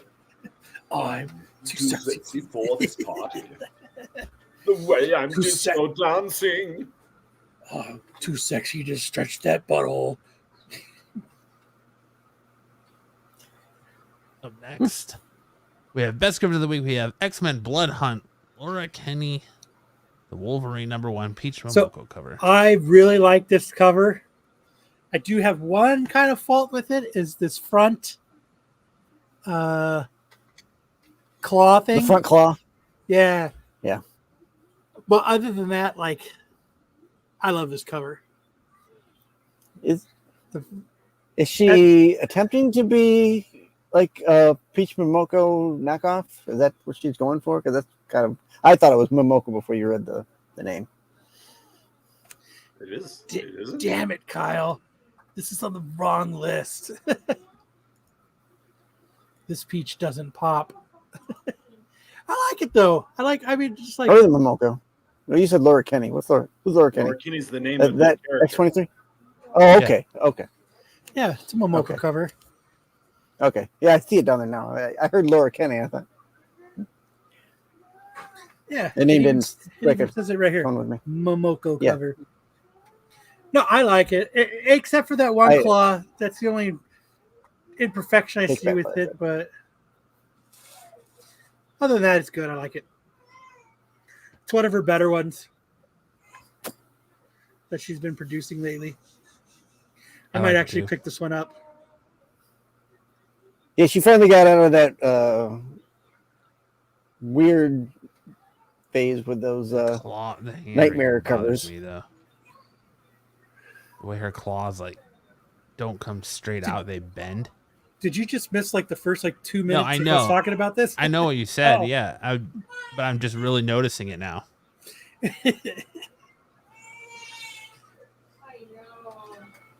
Sweet nonetheless. Then we have Deliver Us from Evil #3. Ooh. The David Font cover. It's fucking cool. I looked online everywhere to read this book. And Blood Moon Comic? I found one site that lets you read the first 5 pages of the first issue, and that's it. I could not find because because there's a couple covers of this from 1 and 2. I think number 1 I put on this list, and I'm like I like the premise of it. I can't think of it right now, but the synopsis sounds pretty cool, and so I went online to look but none of the sites put up Blood Moon comics to read. Like the Read Comics whatever, it's on there. They don't have it on their website. Like one of them, you could buy the e-version for $1.99, but I don't want to buy the e-version for $1.99 and not like the book. Right. And I'm poor. I don't have $1.99. But I read the first 5. The interior art from the first 5 pages wasn't spectacular. It's in black and white. Yeah. But the premise is kind of, it was a comic tease. But if anybody knows that sells, their shop sells these Blood Moon comics and they have these. That one. Take some photoshots for Kyle so he can finish the book. or just let me know and I'll PayPal you the money to buy them and ship them to me. I just don't even know if anyone does. Your comic shop sell Blood Moon comics? Mine doesn't. Yeah, I'm sure one of mine does. Yeah, I don't know. If Kenny B does. I've never seen a Blood Moon comic in his store. So, all right. Next up, we have Thanos Annual #1, the Chad Harden foil cover. Dude, that's sick. I like the extra ripped with the veins popping out, and the electronic, mechanical. Yeah. The steampunk. The steampunk glove. Yes, thank you. I liked the evolution of the Infinity Gauntlet over the years, though. It's come a long way from the first appearance in those Silver Surfer covers where it looks like a bunch of dongs put together. Like it was originally just like a leather glove. Yeah, and then I can't remember what issue it is where it's on the cover of Silver Surfer. It looks like a bunch of penises just all put together. That's AI all the way. No way. That's Chad Harden all the way. You got Thanos with that grin that I'm gonna fist some motherfuckers tonight. I'm gonna fist you, bitch. Next up, we have Superman 16, Nathan Zerdy cardstock cover. both of Zantana's, I was torn. I couldn't like. Both of them are really good. The Superman Zantana covers, but I think the Zerdy cover popped.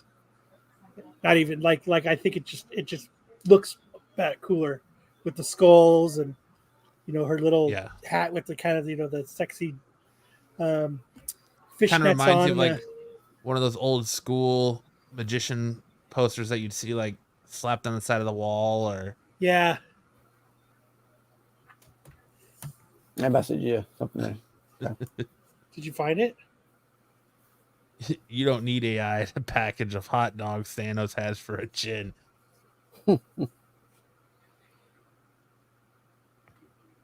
See, I think this Global Comics, after you get so far, I think they stop. They want you to subscribe. Okay. That's where I found it before.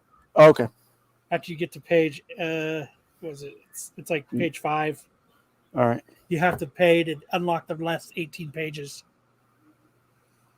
Bastards. Oh, dude, I looked for like 3 hours, and then the dude I work with looked because he thought he'd be able to find it because I couldn't. But thanks. All right.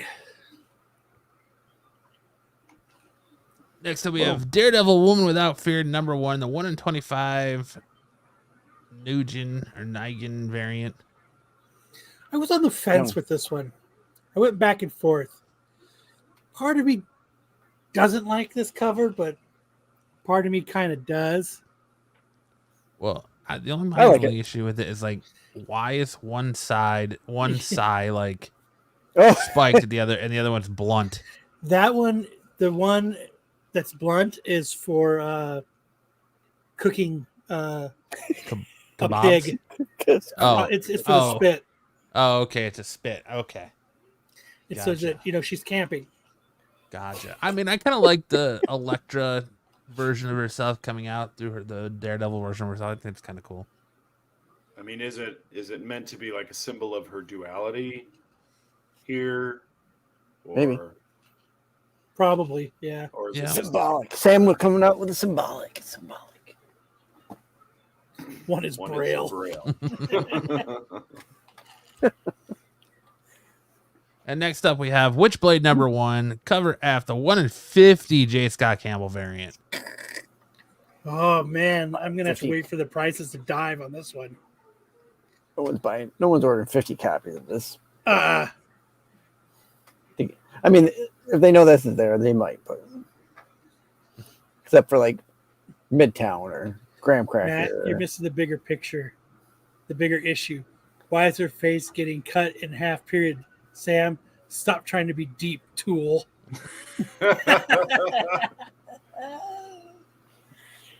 Oh look, this is cool. Ah, we got one. I don't think it's that deep, Damian. It's just it seems like a mistake, and so you say, well, if it's intentional, then why? Why would he do that? Right. Let's see what we got. Let's go on the bay. What are you looking up on the bay? This cover or? Yeah. Sam, I guess my buddy just sent me a picture on Twitter. They're plastering the assassin's dead body all over Twitter now. Oh yeah, I've seen it. Pretty wild. Are they really? Who killed them? Yeah. The Secret Service? Yeah. Secret Service. Good for them. The first gun, he only got one shot. Apparently, he only got one shot off. It sounds like he got a lot more. It sounds like he got like 3 or 4 off. Those are the counter snipers shooting him. That's what they're saying, is that he got. Well, he had to got 2 because you hear pop pop and then you see Trump grab his ear. But they're saying he got 1 and then counter terrorist shot back and then they saw him move, so they shot again. So there was 1 spectator killed and 2 others injured. On that video that I played, there was at least like 8 shots. I think there were 4. There were 4 shots. Let's see. Pretty sure I heard a shitload. Where was it? Which one did I play? Where's that fucking video at now?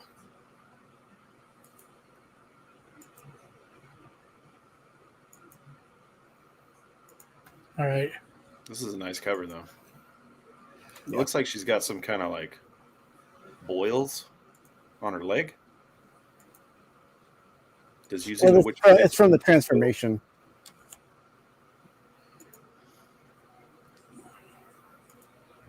We're coming back to it. Okay, let's see. History in the making, people. That's 3. 1. That one you actually see the bullet hit his ear. That's crazy. Boom. Or maybe it's that's just a reflection off the sign in the background. Never mind. See, there's more than 3. I said there were 4. Listen. Take a look at what happened. 1, 2, 2, 3. Now wait. Get down. There was 4 more after. 5 more after. Yeah, I think that's the Secret Service taking the guy out. The ones after are Ugh. 1, 2. There's 3. And there's like 5 more. Yeah. It's but a flesh wound. Tis a flesh wound. It's crazy. Come back here and I'll bite your ass off. 120. Woo. Damn, almost going for a double ratio already. Damn. Well, that sucks.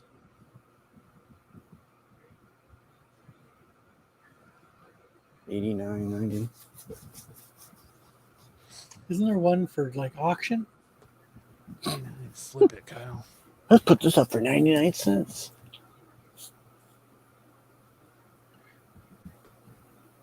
That's bullshit. Let's see if there's any going up for auction. I was going to say, go to the side there and just click auctions. Yeah. Where is it? Yeah.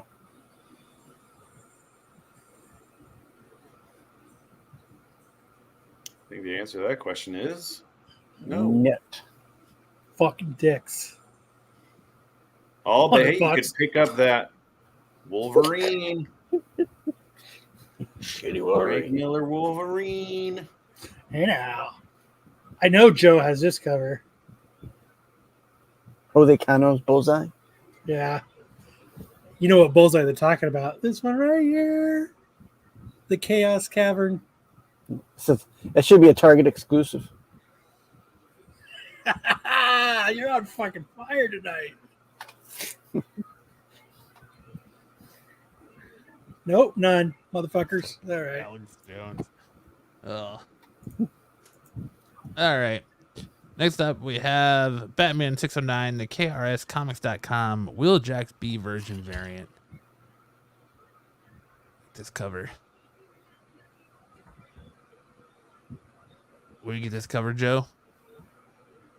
Boobies. Hey now. I really like this cover. I like that it's like soft. Yeah. She's got that girl next door look. I want to cuddle it. It's like the whole thing, like the way the colors are subtle. It's like it's like soft.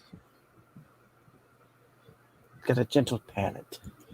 Joe, you might as well embrace your filthiness. Everyone knows now.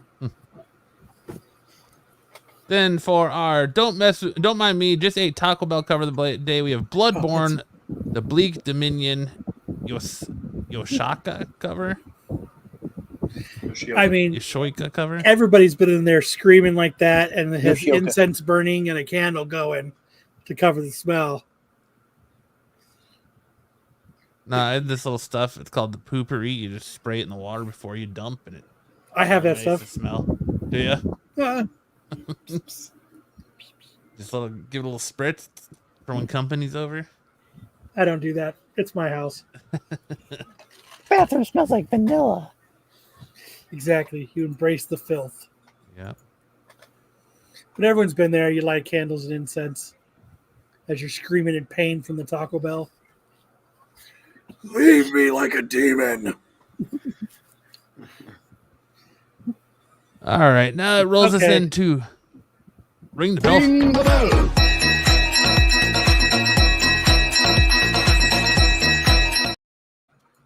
For what? Ringing the bell in command now? Yeah, right? We roll into first appearance of the week.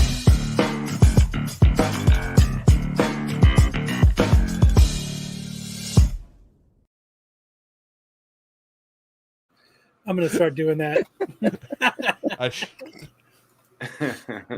Like when your ring camera goes off, you know they're walking up. You hurry up, do it. Just make sure that the toilet seats are nice and warm for him. First up, we have Annihilation 2099, number 2. We have the first appearance of Star-Lord 2099, a Wakandan tech goddess, and the first appearance of Quasar 2099. Yeah, it's a hard pass on all of that. Oh, but nice. Next up, we have Kid Venom.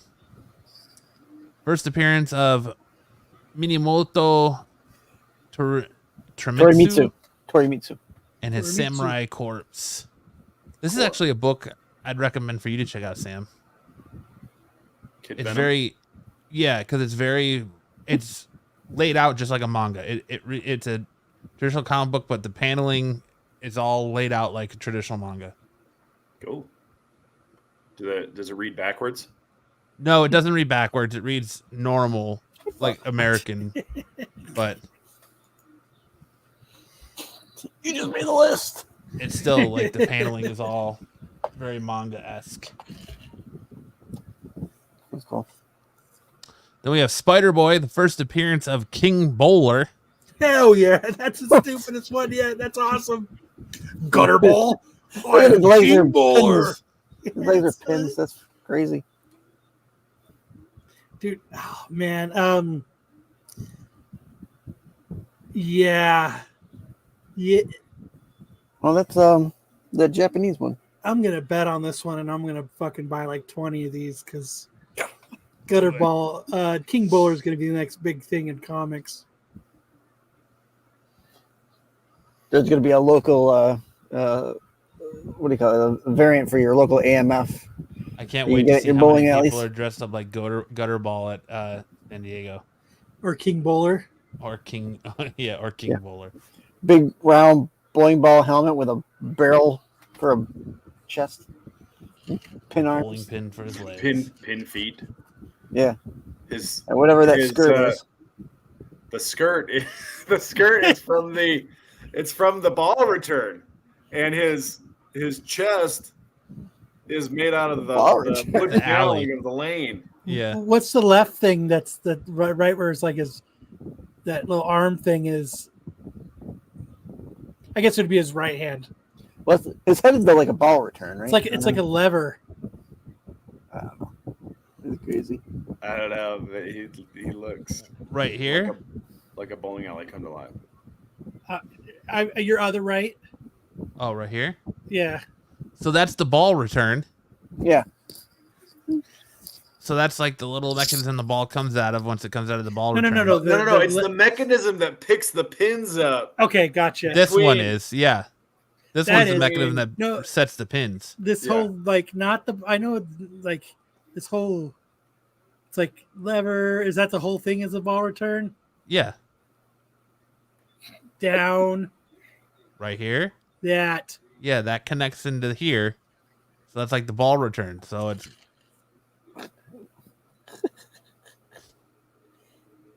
we're putting Whatever too it much is. thought into Freaking, King freaking Bowler. crazy, whatever it is. That's whoever came up with this is got to lay off the CBD. And then we have whatever. X-Men number 1. The whole panel just to figure out a character. Yeah. First appearance of Paula Robbins. And I didn't put anything here because the art in this book is so bad. No, you just are lazy. No, the art in this book is awful. Like, this is Stegman, and the art in this book is awful. Is she anybody, or is she just like No, she's a it's hostess? not important. somewhere? It's not Not important. And Stegman's doing the art in there, and it's awful. Yeah, it's awful art.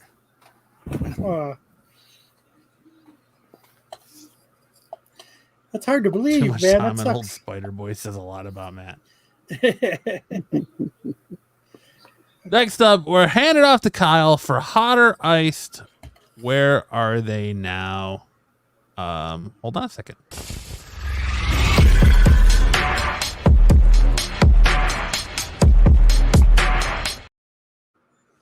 Putting in the OT. You get an intro now, Kyle. Putting in the 4-second OT. I love it. Absolutely. All right, this week for the top 5 of the Hot 10 list from July 28th, 2023, at number 5, we have the What If Dark Spider-Gwen number 1 Rose Beach 1 in 100 Virgin variant. Ben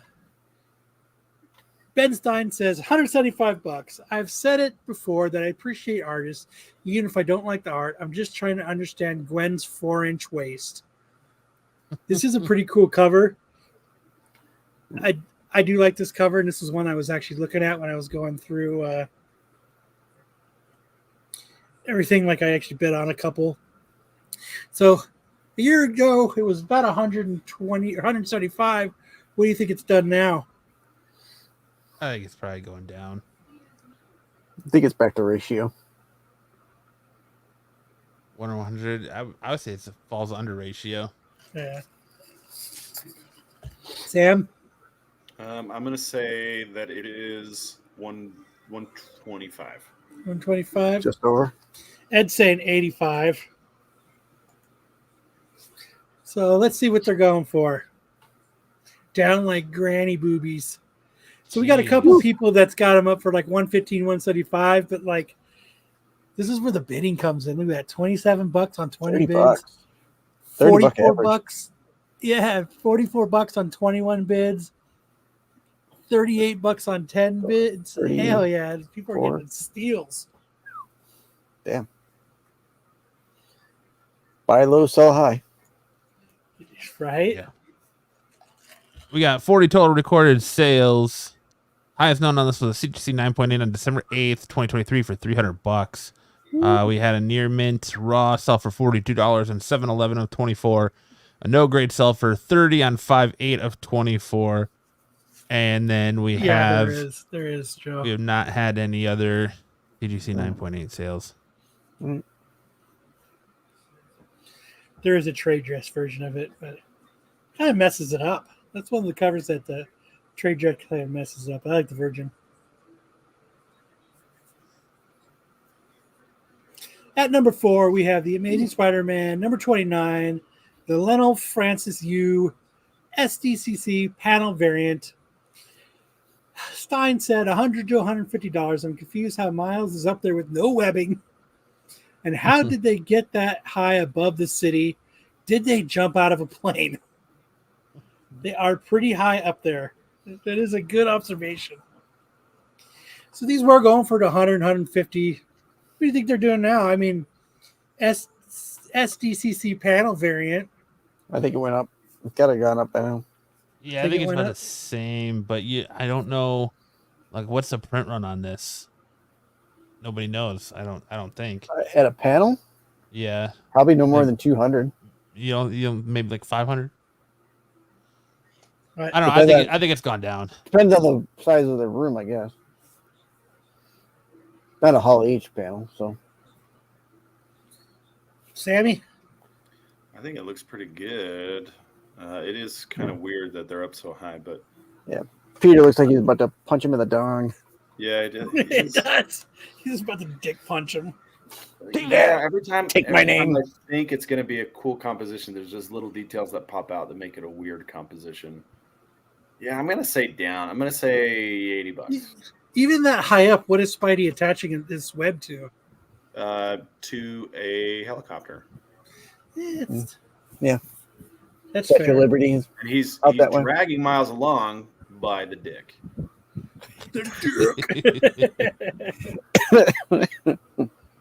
Wow, Sticks just contributed. Hey, man, geez, Louise. No one is safe. No one is safe. I just got it out for everyone. All right, what are these going for? I did not just say down because you did, Damian, but whatever you say, buddy. Stop copying me. Yeah. So people have them up for 175, 63, 115. Down.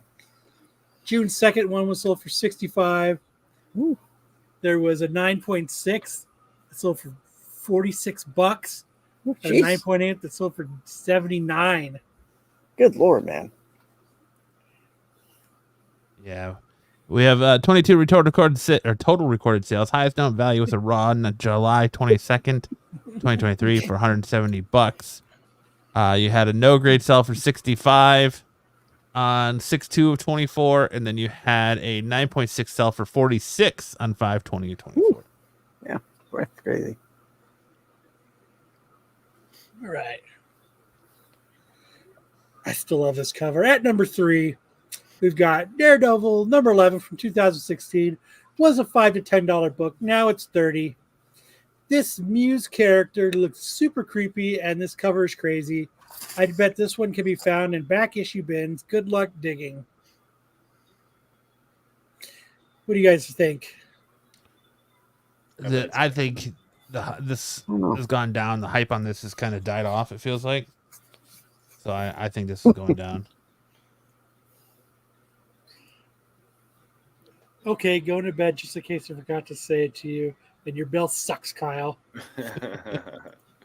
Ring the bell. Ring the bell. Ring the bell. Yeah, I think I think you're. I like how the audio You muted cut yourself. out. No, it like muted him. He's so far behind it muted him when you did the bell. Oh shit! Yeah. All right. What's it going for? Yeah, they're staying around the same. I mean, you average it out, it's about the same. 35, 25, 39. You got some sales at 45, 42, 25. I mean, they're still going for $35. Yeah. Ish. Staying the same. So if you want one, it's there they are. Yeah, 359 total recorded sales. Highest known value was a CGC 9.8 on September 16th, 2023 for $350. You had a near mint raw sell for 50 on 5/11, a near mint 9.0 to 9.4 sell for 42 on 7/2/24, another fine sell for 30 on 2/7 of 24, a very fine sell for $8 on 2/7 of 24. You had a CGC 9.8 sell for $153 on 6/16 of 24. And a 9.6 sell for $110 on 1/26/24, and then you had an 8.0 sell for $45 on 7/6 of 24. At number 2, we've got Raphael Grandpa Gargoyle of Gotham, number 1 ash can, $40 plus. Batman doesn't get many ash cans, and this one looks excellente. Batman and his dirty knees. I think this is going down. I hear nothing about this story anymore. I think after you released that Batman cover where it looks like he was shitting in the woods, I think it all went down after that. Yep. Sam, what are you thinking? I'm saying it's about the same. I'm gonna go down. Down, Sam, down. Yeah, I'm going to Down, down down. too.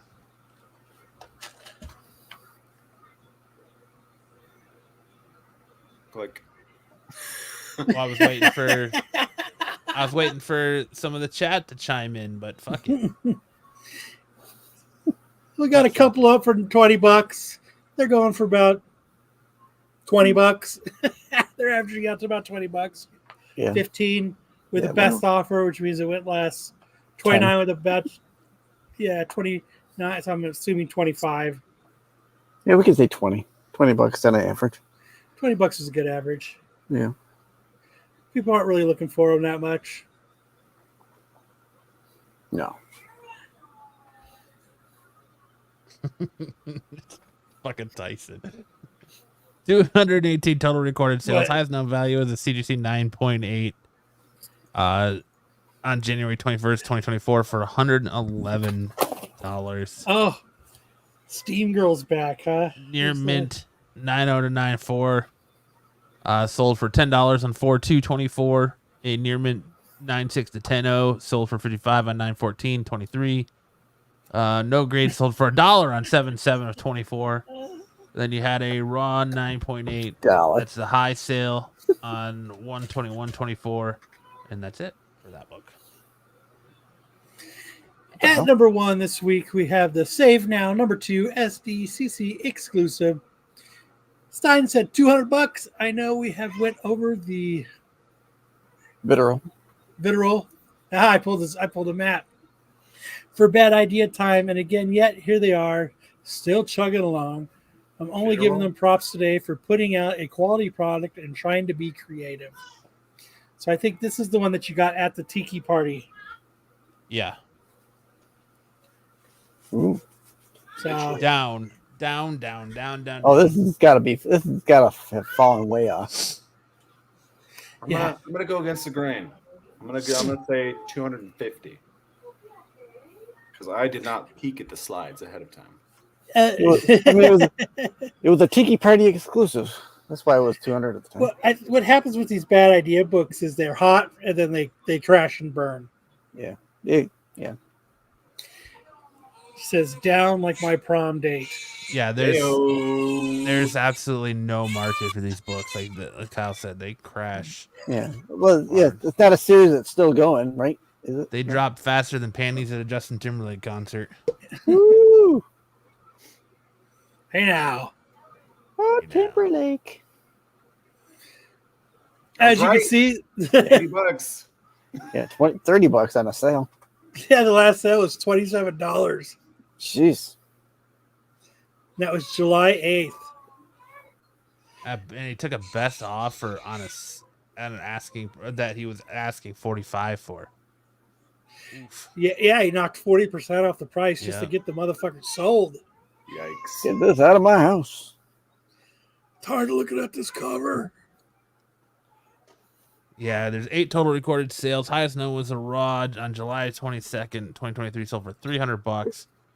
And then that one singular sale we just saw, no other sales in the census are listed. Yeah. Mm-hmm. Because nobody cares. But now we stay with Kyle for which is better. Pick the better song. So last week we did. Hold on, before we do this, are we playing the music? Yes or no? Yes. Okay. I ran out of time. I was actually going to take Matt's advice and I was going to learn to play both songs, at least the openings. That poor kid. What are you doing to that kid over there? Oh, the kid hates getting dressed after getting a bath. Hates it. I thought maybe she was forcing him to watch the show. I don't want to watch the show. Oh! I don't want to watch the show. So last week we did What did you do last week? we did Blink 182 versus Green Day. Green Day's Longview, and you guys voted. Fuck yeah. Shout out to each and every one of you out there for making Longview win, because What's My Age Again is a garbage song, and it's all about the Green Day. So this week, I'm entering into new metal. The new metal era of this begins. So I am doing, what's that? What's that, Sticks? Mighty Mighty Deftones. That's Mighty Mighty Boss Tones. So this week I'm doing Deftones 7 Words versus Korn's Blind.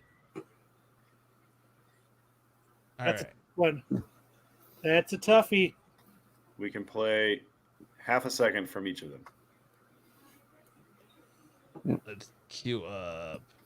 I can name that song in 4 notes. He's upset about Green Day. No, 4 whoever notes. he does.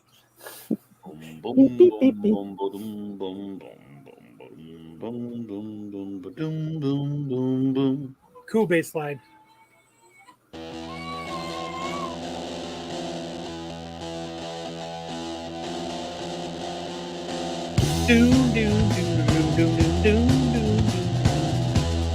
Dude, I love the Deftones. Great song. It's Nailed a fucking it. awesome song. You get 15 seconds. I think that your mind is gone. I think you should learn to fly. Suck. And what was the corn song? Blind. Right on top.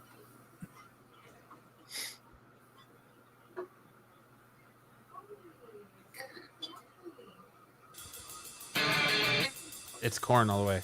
You're just fucking.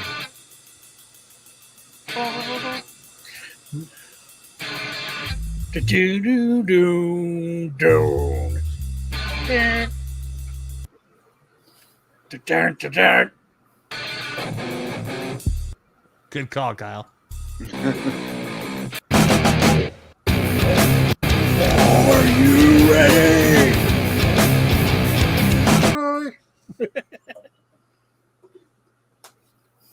There you go. I did have that hairstyle back in the day. Cornrows. I never had cornrows. Those are dreadlocks. Or dreadlocks.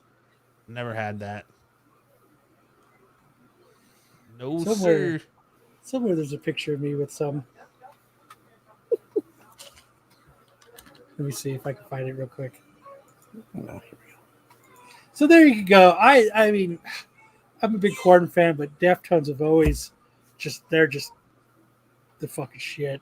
I rocked the 90s middle part. I never had dreadlocks or braids or anything like that. 90s middle part. Yeah, I had the 90s middle part at the bowl cut, so the longest my hair got was like right here. Shit's funny. Shit's funny. I've combed my hair the same way since I was a kid. Rolls us into Movie Wars. Watch those ears for Movie Wars.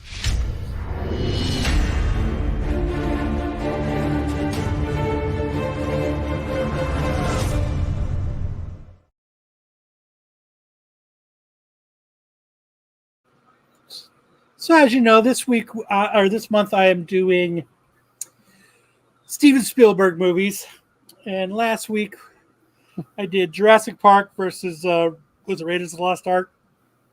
Yep. That's a good. Yep. And you guys voted and disappointed me by voting for Raiders of the Lost Ark.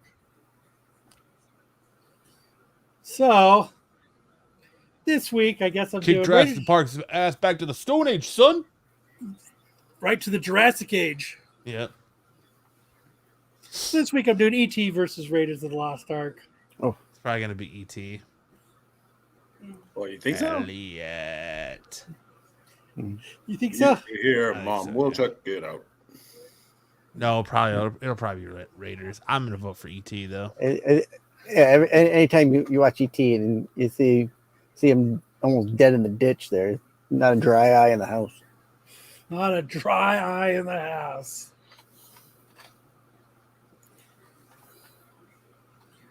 Let's see. I had the Chandler look busting a move on the dance floor. Yeah, you did. I bet it. I guarantee it.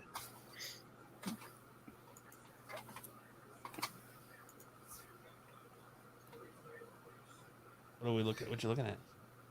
What am I looking at? I was trying to find a picture of me dreads. Oh, all right. Well, you're like, let's see. So I thought you were gonna wait to pull something up. Let's see. Tyson, what do you think of I his think I was album? talking to myself. You got the Death of Slim Shady icon rolling there. All right. So we have no more TV show showdown. It's now Green Steelers. I haven't created an icon for that yet. But last week we did this shot, and we gave you the choice of Captain America First Avenger, Captain America the Winter Soldier, or Captain America Civil War. What scene was this, or what movie was this scene from? I said Winter Soldier. You all voted 67% Captain America the Winter Soldier, 21% First Avenger, and 12% Civil War. Well, 67% of you know you're Captain America, as that is a scene from Captain America the Winter Soldier. So this week I'm doing this scene. Which movie is this scene from? Star Wedding Wars. Crashers, Old School, or The Internship? It's clearly Boba Fett. Oh shit! Dom needs to get him in a. That sign pop wasn't now. hard. It was easy as hell. Send him Okay. that pic. It's got to be The Internship because I don't think Wedding Crashers. I don't. Tell that to the 21% of people who said First Avenger, the 12% who said Civil War. I'm gonna say The Internship. You think The Internship? Yeah. Well, make sure to head on over to the Renovision YouTube channel, click that community tab, and vote if Pete puts our goddamn slides up Dude, or polls I get up. to him in more than enough time. He's too busy gaining weight. Yeah, he's saying. I didn't do fucking shit. Jesus. I didn't read Damn. shit. I didn't fucking do this. I'm not worried about it. So he doesn't care about putting our polls up. Fat shaming works. Sticks. Fat shaming work. That's Does how you get people not to give motivate a us. shit. Tyson says C. Yeah. Timothy says old I school. think it's old school. But then we go into our Who Said It quote of the week. Or who said it? Quote of the week goes to Mr. Dom. Are you trying to say that Uncle Sam was the Harvey Weinstein of the day? I saw that one and I just couldn't. That was a good It's quote. too good one. It's just too good. That was a good quote. That was funny. So there it is. Right, Buffy? Get up to the third best show in Renovision and Pete will care. Trying. Hey, last week we were smoking. We almost smoked everybody last week. But That's because we clickbaited everybody. that's So right, Buffy. I'm giving a challenge out there. I'm giving a challenge to Joe versus Dom. And this is what it is. Click on that link. This. What in the hell? Oh, is It's this? called Oh, bowling. the ear wrestling. No. Dude, look how red. Oh, his no. Oh eyes my are. god! Look at that nose. His nose is coming off. Oh my Holy god! shit! What the hell? No. Can't even watch. Oh, gross. That's the before. We will both be in Baltimore. Now you got to go to Baltimore. You got to tell your wife you need to officiate this match. I do have to You come home officiate it. Skeletor. Jeez Louise. Oh look my at god. Oh my god, dude. I totally think fucking Dom would kill. He would just knock Joe out of the water.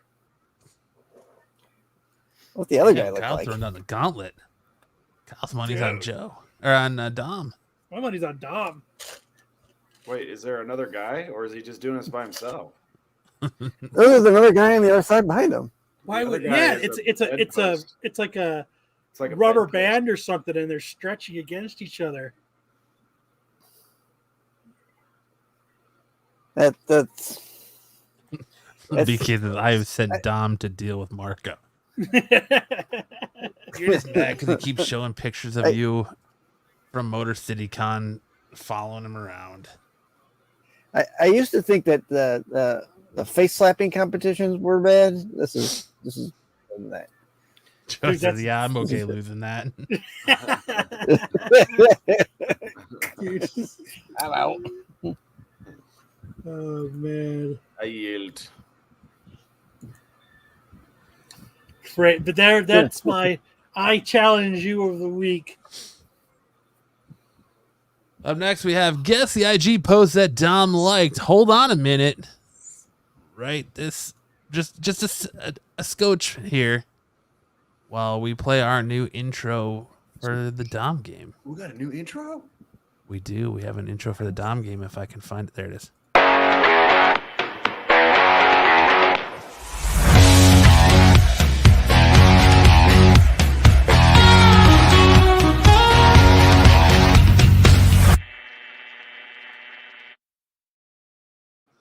The picture of him on his phone is great. because he's liking these photos as he's doing it, taking a picture of himself, liking the photos. All right, let's get this started. Did Dom like this pick? If you're offended by the red, you're offended by the red, white, and blue. Womp womp womp. Hell yeah, you like that one. It'd be un-American not to. He absolutely liked this one. Yeah. A true patriot would like this post. That screams Dom liking it all over it. Wow. 4th of July, baby. I love the red, white, and boobs. She's really pretty. No, Dom did not. Oh, you don't think Dom's a patriot, eh? Salute the flag. So, Matt. Hell yeah. Fuck yeah, he did. America. Hell yeah. Hell yeah, Batman. Hell yeah. Did Dom like this pick? That's AI. 100% AI. And 100% he did. It's 100% AI and 100% that he liked it, huh? Yeah. I'm gonna have to study this for just a few seconds here. Hold on, we got to get a closer look at this. Yeah, can you get the seams? Are there seams? How many fingers? Do we count our fingers? How many fingers you got? I think this is a Tyson. You think this is a Tyson one? This is a Tyson. I like the way her hip. Because I could just imagine him seeing somebody be breastfed on those knockers. Like the bathing suit kind of pushing in against the hip there, like that nose contest you just showed us. Nice. He's like, that nip right there is primed to fill my tummy with some milk. I'm gonna say he gave it a like thumbs up. I'll say yes. Damon said no, Dom did not, but Tyson did, and Sticks calm down. Tell me what to do. You ready for me to reveal? Yep. It was Tyson, you rascal. Tyson, you animal. Ah, you sneaky guy. That is an AI body. It's not. Yeah, it has not been destroyed by a baby because it's not real.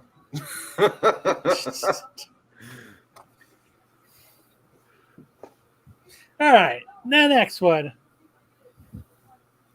Did Dom like this pick? I'm gonna say yes on this one. Why do you think that?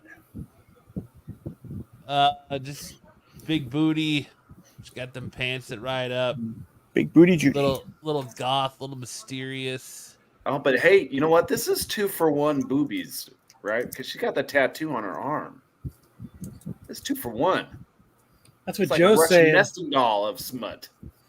That's a bonus. Matt, I think you're addicted to breast milk. Matt needs his vitamins. Leave him alone. So let's do it. What do you think it is? Let's see who liked it. It was Dom. Yeah. Good job, Dom. Dom loves his BBLs. Yeah. All right, next we got. It's still in the picture of Dom. It's so funny. You got that the right time. Where his eyes are all glazed over. What the heck? What do you think? Is this Dom? Disney Game of Thrones? Daenerys. Yeah. Oh, jeez. No. Targaryen. No. I'm gonna say no. No. No. Mm-hmm. Found it finally. I'm gonna say yes. Although this doesn't really fit with Dom's. Yeah, I'll say it's got to be someone from the chat. All right, let's see who did it. I think it's Oh, it was Dom. Oh, Dom. Yeah. If Dom likes this one, he's not my favorite Renovision character anymore. Well, Here. it looks like your day has been ruined once again, Damian. Damian. Sorry. Here, I finally found that picture. There's like the only picture I have with dreads. How old were Oh, you in that man. picture? 21. Damn. Young Nubia. Yep. Young Kyle too. Yeah. Yep. So there you go. With my Red Man Method Man shirt. Kyle, you're my favorite character now. Sweet. I appreciate that. How old was Spade in that picture? He was 17. All right. Did Dom like this pic? She's got 2 different color eyes. Yeah. Well, look at that. Loving the contacts. Well, one eye looks a little too far over. Yeah, it's a little wandering. Hi, boys. Look how sharp that cheekbone is. Oh, yeah. You're right. Got an implant going on there. Yeah. You cut glass with that cheek. But you're not looking at the cheek anyway, so it doesn't matter. I'm gonna say Tyson like this because he likes boobies and he likes to live life on the edge of that cheek. Yeah. Yeah, I'm gonna say Dom did not like this. This was somebody else. I agree. All right, let's see. Who was it? Indecisive. The seatbelt goes above or below the boob. It was Tyson. Tyson. Oh, Tyson, my man. Not AI, but definitely photoshopped. Les gustó más con o sin bikini? There's a photo without a bikini. Is that what that says? It says, do you like it more with or without the bikini? I didn't see without. I mean, I would definitely go for without. Yeah, oh yeah. So what are you thinking? I'm gonna say yes. I'm gonna say yes. This has got Dom written all over it. This screams Tyson. This screaming Tyson. All right, who is it? Who did it? Who liked it? Nobody. I did. Oh. I liked it. I just thought I'd throw it in there for fun because I Oh, liked you it. didn't even pick up the invitation she was making. Nope. All right. Yeah, this one. Who do you think liked this one? Tyson. This looks AI again. I'll say Tyson. Tyson's loving the AIs. Yeah, I'll go with Tyson as well. Tyson says Dom. Dom. Dom. Yeah, but Tyson also says, I forgot liking this. Who liked this one? It was I did. Kyle. Kyle, Yeah. the rascal. I was digging the AI. You and Tyson will send these guys back and forth, I'm sure. Did you see this one? Was this Aya Tammy pancakes? Yep. You think Dom liked this one? This guy looks Brazilian. It says Brazil. What was your first clue? That it said Brazil up there? Yeah, I think if you look, there's some context clues. You can pick up some context clues. The biggest clue I saw was Brazil. Well, yeah, that's one of them. Certainly, that's one. Damian says Dom not big enough for Tyson. Yeah, I think that's true. Tyson does like a nice rack. I say yes to Dom. Of ribs? Rack No, of not of ribs. I mean, Chesticles. I don't know if he likes ribs, but I definitely know what he does like. Of breast friends? Yes. Yes, the Best friends forever. All right, who liked this one? It was Tyson. Tyson. Oh, fooled Jeez. y'all. Tyson surprised us. Fooled all you motherfuckers. I still have a feeling Dom was one of those other 5,510 likes. If he did, it would have showed up for me. Yeah. That's the end of that segment. Oh, now we're introducing Stick's new segment. I got a new segment for us this week. Not quite time tunnel, so I thought I'd throw a little bit of fun in for us this week. I decided to go on to eBay and look for some weird stuff in my area, or just on eBay in general, I guess. So Really, he means like going on Craigslist and looking for weird stuff in his area. Yeah, well, not. You know what? I haven't been on Craigslist in Glory years. holes, goon caves. Not as good as it used to be. All right, so let's see what the first one is that I came up with here. So for our channel members here, I found this great patch that you could buy, $10 Canadian. Sex instructor, your first lesson is free. I like that patch. That's a cool Yeah, patch. that's a decent patch for our SNS crew. Looks sweet on a jean jacket. It would look sweet on a jean jacket. Yes, it would. You know, or Dude, your we need biker to vest. make SNS coffee mugs that say that. There you go. All right. Joe. I would not trust this. I would not trust a Canadian director. At least they'll be nice to you. You know, they'll be nice to you. All right. I found this one since this guy was making these alien baby fetuses. Specimen. For $55, and you got 12 people watching it, so someone's probably gonna pop on that at some point. $55 and $13 a ship. That is pretty expensive for an alien baby fetus specimen. It's not that bad looking. I think it's pretty cool, but I wouldn't spend $55 on it. That's for sure. 20. If it was 30, 35 and free shipping, I'd probably do it. Yeah. Joe says reasonable shipping. Yeah. That's something you get, Matt. No. Have it on your. No. I would not spend $55 on this. All right. Up next, this on the other hand. Yeah. So here we have the beer koozie that your grandma could knit for you. Joe bought 760 of these. Cooler holder. Yeah, you get the nice pink boobies there. $13.95 free shipping. Yes, 764 have sold. Why's it gotta be Nana's boobies knitted beer can? Grandma's knit thing. That's why. I think that's what it is. That's why. I don't know if I'd have my grandmother knit this for me, but I think that's got a Mother's Day gift screaming all over it. Yeah, there you go. Perfect for Matt's mom for. No, I'll give it to my dad for Father's Day. There you go. That's it. Well, they can get him a matching set. Little boob koozie. Nice. There you go. All right, up next. Someone knows my soul. I saw this and I couldn't help but really wonder what's going on in the world. Panda Express sealed fortune cookie bag without a cookie in it. And they're trying to get $160. Yeah. Hey, free shipping. Free shipping. Or best offer. This is a shipping.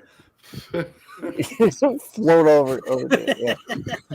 I saw that. It's like, oh, come on now. Some of the crazy stuff that's on eBay. This was remember when they used to have like it was like an oddity section to eBay? Yeah, I couldn't find that. They don't have that anymore. They don't have it anymore. That's where you used to be able to buy like the ghosts in a jar and all the weird stuff. Yeah. You really had to really search and bought an empty jar for weird stuff on here. So. Hey, Kyle! Kyle! All right. Last up, we have the seahorse-shaped potato chip. Someone's looking to grab $105,200 on this. The Little Mermaid. Yep. So if you're a Little Mermaid fan and you like seahorses, this might be for you for $105,200. Free shipping again. You get free shipping on them. So I would expect it if I spent $105,000 on a chip. I don't know. Like a seahorse. If you watched Qualified last night, there was a Teenage Mutant Turtles #1. They had $299,000 on it, and they still wanted $61 shipping on it. That's true. I'd be pissed, man. I bought this for $105,000 and it broke in the mail. Yeah. You get it. You get it in the bag of crumbs. Yeah. Oh. What else? I wonder what else Critter Bear is selling. Let's see. I don't know. Let's see if we can look up Critter Bear. real A quick. soup. 0 bids, only 5 minutes, 5 hours left, and then he's eating it. A It's probably done pulled by now. spaghettio can top shaped like Uranus. Yeah, that ended about half an hour ago. I'm only giving this potato chip up if I can get 105 grand for it. Otherwise, I'm eating it. Yeah. Let's see. 100% seller rating. 151 items, 100% seller rating. Okay. Seahorse shaped. Maybe she sold some other potato chip shapes. That's a good segment, Sticks. I like it. There you go. I guess I'll call it Sticks Oddities or something like that. There you go.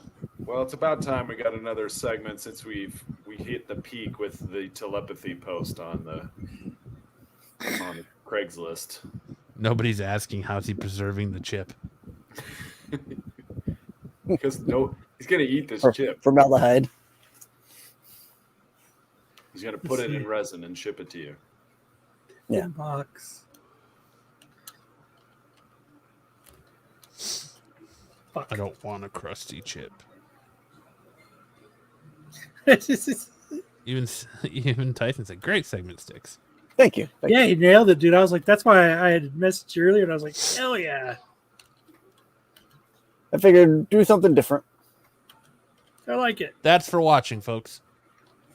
Thanks for sitting through my segment. That's for watching. That's what you There's get all for watching. kinds of chip stuff on here for sale. Heart-shaped potato chip, $1,000. Buffy Guy said, "Steel-worthy segment, Sticks." There you go. Yep. Hey. Next week on the Qualified. Sticks will be sniping his own segment. Yeah. Actually, I made that segment with SNS in mind. So we appreciate it. Thank you, Sticks. Finally, Sticks putting in the OT. hey, I gotta pull my weight around here once in a while. All right, do you All have right. VW still, Kyle? Yeah. So I got a couple. I got mine as normal. This dope ass square back right here in the top left. Damn, loving that one. The lowrider there. Hell yeah. This red one right here is for sale locally here in the valley. He only wants $15,000 for it. So if anybody would like to donate to my That's how much you put into yours. You should just about that. That's pocket change for you, Kyle. if anybody would like to donate to me getting that, I would really appreciate it. I cannot find that chip. It's sold. You gotta put it. You already ate it. Look in the Yeah. sold. It's sold. Yeah. Well, no, I don't mean it's sold. I mean it ended. Auction ended. The auction ended like Oh, 40 minutes ago. He didn't get any bids, so he ate it. I don't see it under. Oh, okay. Let's see. Just completed. Yeah. Now he's gonna put it. There back it up. is, He's gonna put it back up, and it's gonna say seahorse shaped chip dude. and sour this cream dude- and onion fuck. C. Look at this. As This is- appeared on SNS.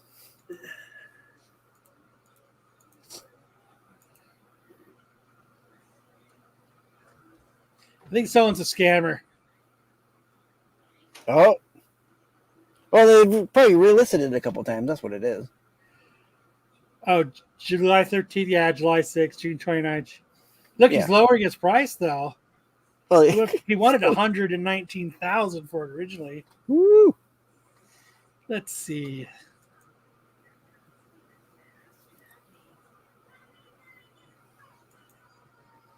What's he got? Nothing. That was his only thing.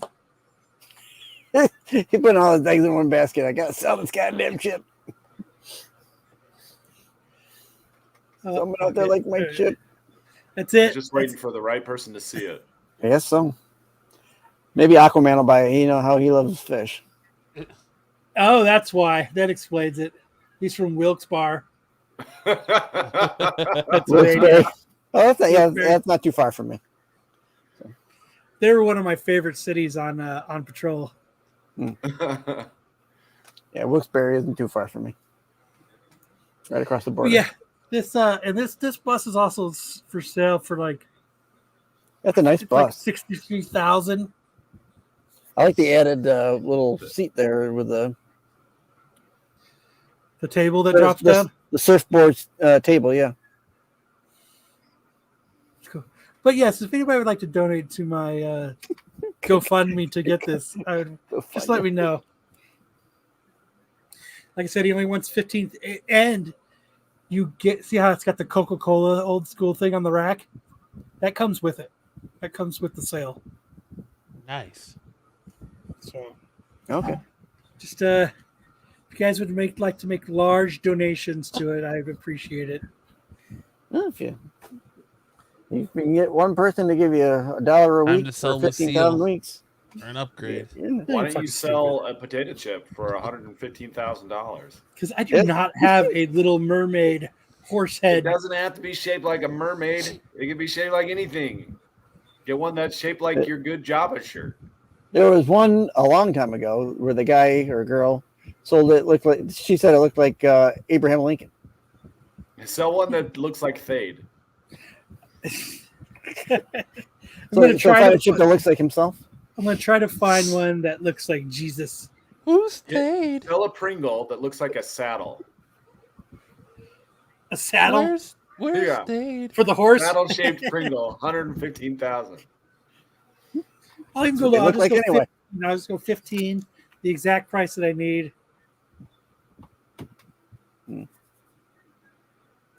Who's Matt, there's a Keanu Reeves and River Phoenix photo on eBay signed for you. Sorry, Kyle. Continue your segment. Nice. No, that's it. It says to Matt. Nice. I'm just showing off some cool shit. That's it. I'm done with that.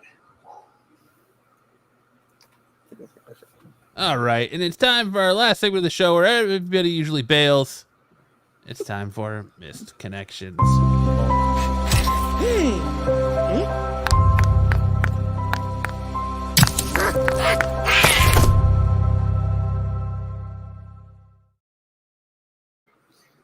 Who'd like to start us off tonight? I will. All right. Accepting straight deposits, ATM inside, Los Angeles. Mail accepting straight deposits, the bigger the better. You know what to do. Accepting deposits tonight only. Nice. The D is capitalized. Deposits. It makes it more emphasis. Yeah. Should Lets add you an extra know. E in there. Deposits. He wants that vitamin D. He wants to take a suppository, vitamin D. Right now. Want your tummy pancakes. All right. Wait, oh, shit. Whoa. Go on. Glorious July. Hi, young bull here. Weather's picking up. I'd love to find a good place where I could store my hiking pole. It's 7 inches when fully stretched. So there you go. Refer to himself as a young bull.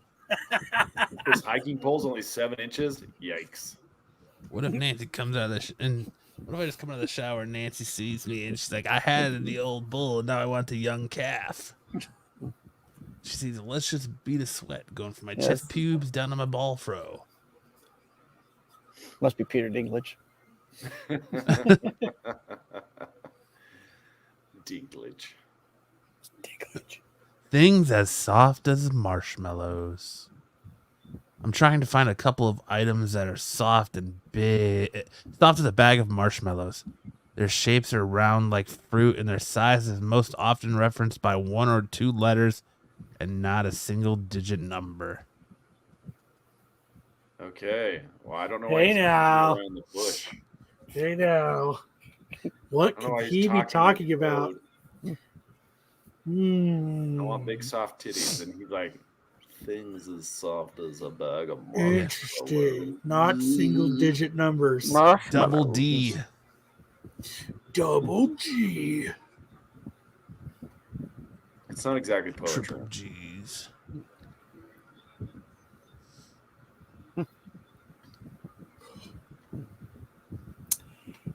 Angel City in Pawtucket. Looking for a boss to work hard for. Secretly, will service boss anytime. Love the feel of thigh highs and cute outfits to wear. Must be Dom. Okay, Dom's the guy. That's all they Must want. be Dom. All holes available to be filled and creamed in. There it is, Dom. Dom. Jeez, Dom. Dom must be Dom. It must be Dom. Must be Dom.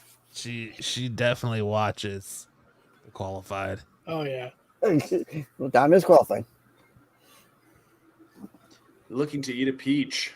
Ride offered. LA to Long Beach. Any girl is sharing her peach for breakfast, for lunch, or for dinner. Joe Doolittle said I once knew a girl from Pawtucket. People Did won't she have the share. dick so big she could suck it? People won't share toothbrushes, but they will eat each other's asses on the first date. Tell me how that makes sense. You gotta have standards, man. Yeah. Some people just like vegetables. Play guitar, bass. Want to jam? I'll play the lead, all the top notes. You play the bottom notes. Meet up, play a few chords, then a little jam out, stage practice on top lead, your bottom rhythm. This is for no flakes on hook up and chill. Send me a pic of both your axes, the bottom amp, and I can plug in too.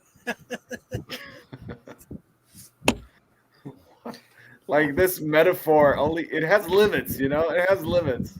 It does. Then a little jam out stage practice on top lead, your bottom rhythm. Like send a pic of both your axes. What does that mean? Like the guy has two dicks? What does that mean? 1, 2, your titties. I think he wants the axe. Yeah. And then he wants where you plug into the amp. Ah. So he wants to see how big your neck is on your guitar, like if it's a baritone. But then he also wants to see where he could make sure the plug-in can go into the amp so he could play it. Yeah, because I absolutely assume this is. Yeah. Okay. All right. Fishing friend. Looking for a friend like to fish time to times. Small worms do some fine. Lyrical genius. Yeah. That was amazing. Searching for my lost shaker of salt. Hey, you. Yeah, fuck you. Where'd you find that one at? That's Orlando. Nice. Yeah. That's what that zip code is. Hey, you. Yeah, fuck you. I like that one. Stole my salt. And that's it. That's our last one. That's it. All right. That's our show. Woo. It was nice of James to come by. Yes, it was. Yeah. Good Hopefully seeing McClay lets him back. Sure, it'll Hopefully be fine. McClay lets him back. Is that his daddy? You know, James, I'm going to have a talk with you after MCM. All right, everybody. Thanks for stopping by.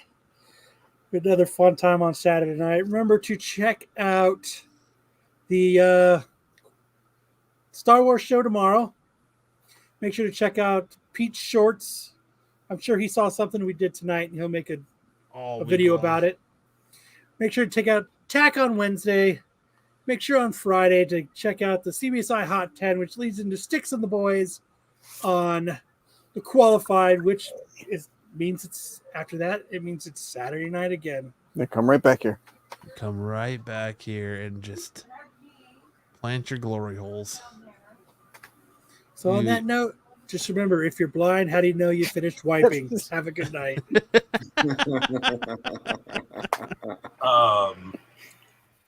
Either you've got me